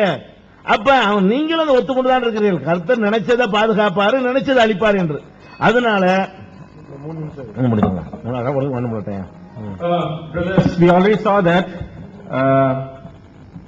the question arose whether the books were preserved or not, and they raised the question on God. As the opposition, they raised that Allah, God, who preserved the books, he did not preserve the Injil and Torah. He was raising questions whether it was preserved or not. See, the question is whether God preserved it, whether he wanted to preserve it or not. The question is not whether he could not preserve it. It is up to Allah. If he wants, he will preserve. If he doesn't want, he won't preserve.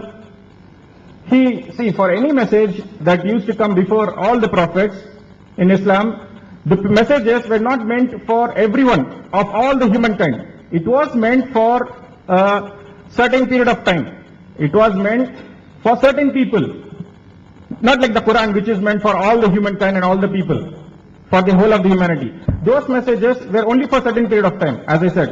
So, if any book is, if the people are not following it, or if God thinks that, because we know that in the contemporary times and in the modern times there are hundreds of differences, there are so many differences, people keep on changing, our civilization keep on changes, the laws keep on changes, the commandments, statutes, all they keep on changes, and we adapt according to our modern age. So God knows that these people will do this, and these people will do this, like that. The contemporary, modern, and the future generations. So God is all-knowing. He knows already that whatever will be befitting to the people. So only that message he will give in the form of a prophet. It will be in the form of a revelation. So again, whatever, and starting from the books of the Moses, they went to the Moses. Did not God reveal any books before Moses? You are only starting from Moses, which are already corrupted books. So this will prove that whatever the arguments you gave is just like a nail which is too small to hold a mirror. It's not holding water. You have to prove from the Bible that these are the qualities mentioned, these are the attributes. With this you prove that the Bible is the word of God. That's how you have to speak. Not like, like going around and speaking some other topics, speaking from the Quran, the other laws. It won't serve a good example here. ஆண்டவரும் உலக ரட்சகருமாக இயேசுவின் நாமத்தினாலே தொடங்குகிறேன்.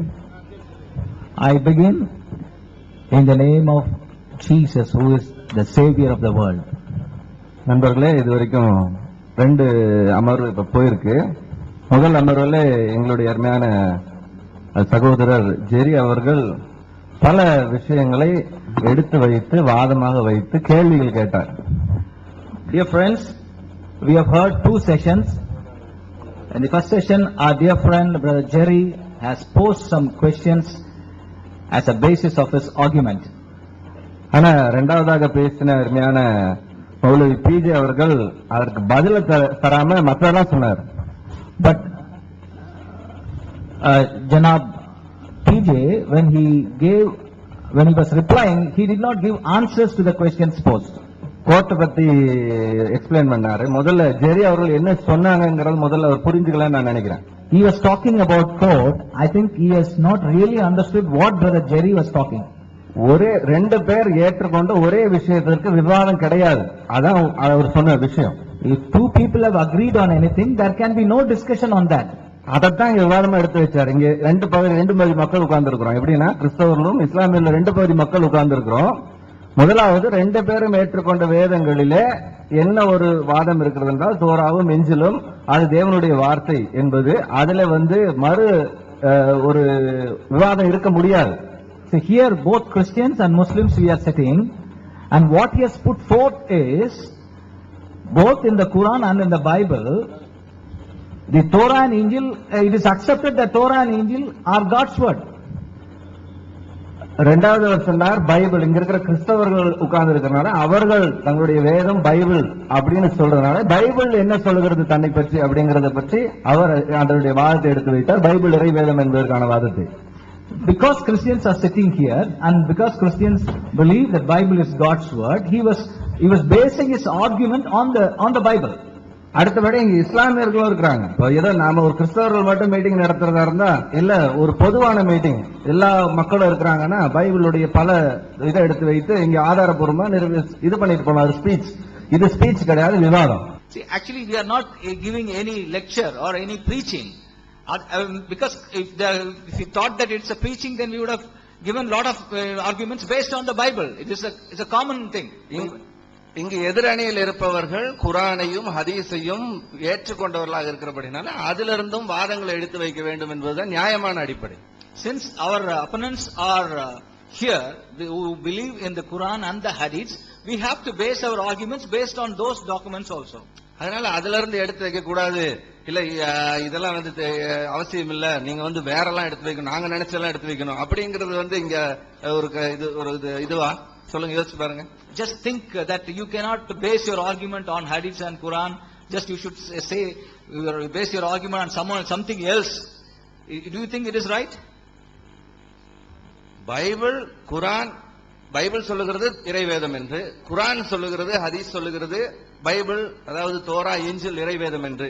அதைத்தான் பல விதமான கேள்விகளோடு கூட இங்கே சகோதரர் ஜெரி அவர்கள் எடுத்து வைத்தார்கள்.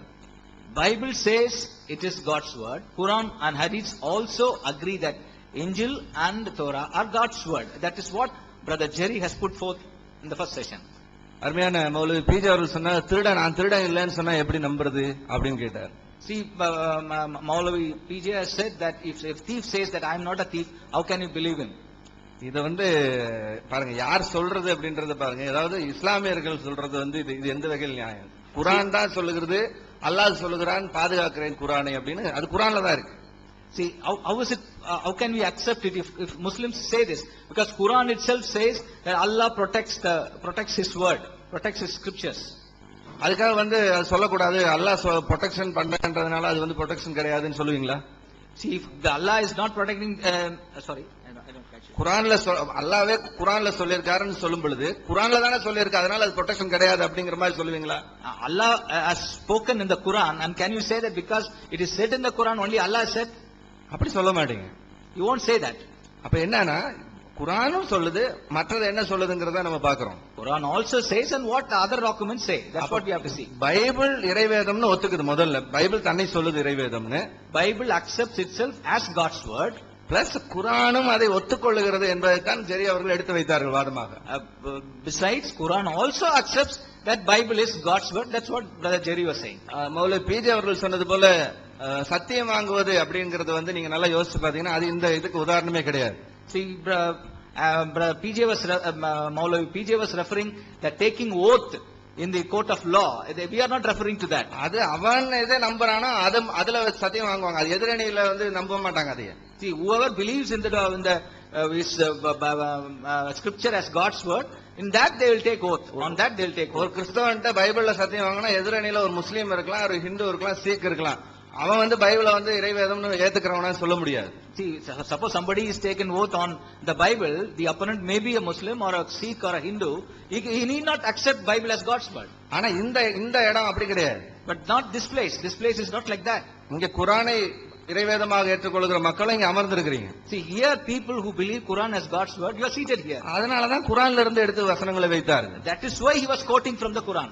அதனால இது எடுத்து வைத்து சரியில்லை அப்படிங்கிறது ஏற்றுக்கொள்ள முடியாத வாதம். ஆனா சொல்லப்பட்ட ஒரு கொஸ்டினுக்கு அவங்க சைடுல இருந்து பதில் வரலீங்க. அதான் ரொம்ப ஒரு வேடிக்கையான விஷயமா இருக்கு. Therefore, the argument that not quoting Quran is not right cannot hold water, and they have not answered any of the questions. அடுத்து மௌலவி பிஜே அவர்கள் சொன்னாங்க, நான் விவாதத்துக்காக சொல்ல, இது எங்க மக்களுக்காக சொல்லுகிறேன் அப்படின்னு ஒரு வார்த்தை சொன்னாங்க. Maulavi PJ was saying that not for debate, I am telling it for our own people. இஞ்சிலும் தௌராத்தையும் நாங்கள் நம்புகிறோம், ஆனால் இவர்கள் வைத்திருக்கிற பைபிள் இஞ்சிலும் குரானும் இஞ்சிலும் தோராவும் அல்ல அப்படின்னு சொன்னார். He said, we believe in Torah and Injil, but the Bible they have is not Injil and Torah. ஏன் அது விவாதமா வைக்கல? Why it should be only to debate? விவாதத்துக்கு தான் வந்திருக்கோம், விவாத இடத்துல உட்கார்ந்துட்டு இது விவாதமா வைக்கல, எங்க மக்கள்கிட்ட சொல்றேன் அப்படின்றார். See, having come for debate, he is saying that is not for debate, but for my people I am saying this. அதனால இது விவாதத்துக்குன்னு வந்தாச்சு. விவாதத்து பாயிண்ட் தான் அது. ஆக்சுவலா அது வந்து இஞ்சிலும் தோராவும் இன்னைக்கு இருக்கிற குரான் இல்லைன்னா முதல்ல ஜெரி அவர்கள் கேட்ட கொஸ்டின்லயே வந்துச்சு. அப்படின்னா அது ஹஜரத் முகமது அவர்களுடைய காலத்துல அவர் மதித்த அந்த தோரா இன்றைக்கு இருக்கிற எங்கள் கையில இருக்கிற பழைய ஏற்பாடும் புதிய ஏற்பாடும் இல்லையா? ஆமா, அதுக்கு பதில் சொல்லுங்க. See, Jerry has put forth the question, if the uncorrupted Bible has existed before the time of Muhammad, then you tell us whether the Bible we have is the same Bible or not. அதுக்கு அந்த மாதிரி கேள்விகளை அவர் அடுக்கடுக்காக வைத்தார். அதுக்கு எதுவும் பதில் சொல்லல. See, he has been asking so many questions based on that line, for which no answer has come forth. Hazrat Mohammed அவர்கள் உலகத்தில் இருந்தபோது அவர்கள் குரானிலே சொன்ன வார்த்தைகளை நீங்க நம்புறீங்கன்னு சொல்றீங்க. When Hazrat Muhammad was alive on this earth, you say that you believe the words he has said in the Quran. அவருடைய சொல்லும் செயலையும் பின்பற்றி நடக்கிறேன்னு சொல்றீங்க. You say you follow his words and follow his lifestyle. அப்ப இப்படி சொல்லுங்க, அவர் இருந்த காலத்துல தோராவும் இஞ்சிலும் இருந்து அவர் உபயோகித்திருந்தார், அவர் பார்த்திருந்தார், அவர் ஏற்றுக்கொண்டிருந்தார். இன்னைக்கு இருக்கிறவங்க மாத்திட்டாங்கன்னு அதையாவது சொல்லுங்க. Or at least you say at the time of Hazrat Muhammad, the Injil and the Torah were existence, and now only the people have changed the Torah, and it is only now that the people have changed it. அதையே விவாதத்துக்காக எங்கள் மக்களுக்கு மட்டும் சொல்றீங்க. Why do you say that is only for our people, not for debate? அதை விவாதமா வைங்க, அதுக்கப்புறம் நம்ம வந்து அதுக்கான பதில பார்ப்போம். Bring it to debate, then we will see for the answer for that. அடுத்து மோசேயுடைய ஆகமங்களை பத்தி சொன்னாரு. ஒருவர் வந்து இயேசுவுக்கு வந்து இஞ்சில் கொடுக்கப்பட்டதுங்கிறது வந்து குரான் சொல்லுகிறதுனாரு. ரொம்ப சந்தோஷம். He was talking about the books of Moses. Then he said that the Injil was given to Jesus. He has accepted that. We are happy. அப்போ இயேசு வந்து இயேசு கிறிஸ்து எழுதி கொடுத்துட்டு போனார் அப்படிங்கறதா வந்து இஸ்லாமிய concept. அப்படிதானுங்க? That means what they believe in Islamic concept is that Jesus wrote the book and gave. ஒன்னா அல்லாஹ் எழுதி கொடுத்திருக்கணும், இல்ல இறைவன் எழுதி கொடுத்திருக்கணும், இல்லாட்டி இயேசு எழுதி கொடுத்துட்டு போயிருக்கணும். So either Allah has written the book or Jesus should have written the book. இப்படிதான் நீங்க வந்து இஸ்லாமிய கான்செப்ட்ல யோசிக்கிறீங்க. This is how you think on the Islamic concept. இப்படி நீங்க யோசிச்சீங்கன்னா ஹஸ்ரத் முகமது அவர்களுக்கு வந்து எந்த புக்குமே கொடுக்கப்படலன்னு நீங்க சொல்ல வேண்டிய நிலைமை வரும். If you argue on that line, then you have to accept that no book was given to Hazrat Muhammad. ஏன்னா நீங்களே ஒத்துக்கொள்ற விஷயம் ஹஸ்ரத் முகமது அவர்களுக்கு எழுதவும் தெரியாது, படிக்கவும் தெரியாது. So the one thing you accept is that Muhammad Hazrat does not know to write or read. அப்போ எழுதவும் தெரியாது, படிக்கவும் தெரியாது. அவர் காலத்துல அவர் எந்த புத்தகம் எழுதி யார் கையிலையும் ஹேண்ட் ஓவர் பண்ணிட்டு போக கிடையாதுன்னு ஒரு சிச்சுவேஷன்ல வேற யாராவது அவர் சொன்னதை எழுதி இருந்தால், when he cannot read or write, then he could not have written the book. Somebody else would have written the book after his time. அவர் ஒருவேளை அவர் இருக்கிற காலங்களிலே யாராவது அவர் சொல்லி எழுதி இருந்தாலும், even if somebody has written during his lifetime, முதல்ல அவர் வந்து புத்தகமா வச்சிருந்தாங்களான்ற ஒரு கொஸ்டின் வந்துடும். The first question is whether they had the book. அப்படி இல்ல அதுக்கு பின்னாடி தான் புத்தகமா தொகுத்தாங்க அப்படின்னா அது யார் தொகுத்தாங்களோ அவங்க பேர்ல தான் அது வெளியிடப்படணும். But if they have compiled it after his time, then it should be compiled in the name of the person who has compiled it. யார் எழுதினாங்களோ அவங்க பேரை போட்டு நீங்க ஓபனா சொல்லாதது நீங்க மறைக்கிறீங்கிறது இதுல இருந்தே உங்களுக்கு இஸ்லாமியத்துல வந்து உண்மையா இல்லங்கிறது இதுல நிரூபிக்குது. See, you have not mentioned the name who has compiled it. From this we know that you are concealing the secret, concealing something that you don't want to tell the truth. அல்லாஹ் எழுதி கொடுக்கல, அது நீங்களே ஒத்துக்கொள்ற விஷயம். You know that Allah, you agree that Allah has not written. Hazrat Mohammed அவர்களும் எழுதல, அது நீங்க ஒத்துக்கொள்ற விஷயம். You also agree that Hazrat Muhammad has not written it. அவருடைய சஹாபிகள் எழுதினாங்க, அவர் உயிரோடு இருக்கிற காலத்துல அவர் புத்தகமாக துவக்கப்படல, அது நீங்க ஒத்துக்கொள்ளக்கூடிய விஷயங்கள் தான். And you know that during his lifetime his words were not compiled as a book. அப்படின்னா அவருக்கு பிறகு யார் தொகுத்தாங்களோ அவங்க அவருடைய பெயர்ல தான் அந்த புத்தகம் வரணும். That means that who has compiled, his name should be in the book, should be in the name of the person who has compiled. ஏன்னா நீங்க சொல்றபடி இஞ்சில் வந்து இயேசுவுக்கு கொடுக்கப்பட்டதுங்கிறது மீனிங் அப்படிதான் சொல்றீங்க. So this is how you take the meaning when you say that Injil was given to Jesus. இப்ப இஞ்சிலையும் தோராவையும் நாங்க நம்புறோம், ஆனா நீங்க வைத்திருக்கிற பைபிள் இல்ல அப்படினீங்க. See, you say that we believe in Torah and Injil, but the Bible you have is we don't believe in the Bible you have. கேட்கப்பட்ட அந்த 18 கேள்விகளுக்கும் தனித்தனியா பதில் சொல்லுங்க. So you answer the 18 questions asked, answer them one by one. அப்ப அதுக்கு answer இல்ல, அதனால நாங்க வந்து ஸ்கிப் ஆகி வேற ஏதாவது புத்தகங்கள்ல இருந்து படிச்ச மாதிரி நாங்க கதை சொல்றோம் அப்படிங்கிற லெவலுக்கு வந்துடக்கூடாது. So you should not skip that questions and come to say some reading from the book as a story. அருமையான இஸ்லாமிய நண்பர்கள், நான் நினைக்கிறேன் அல்லாஹ்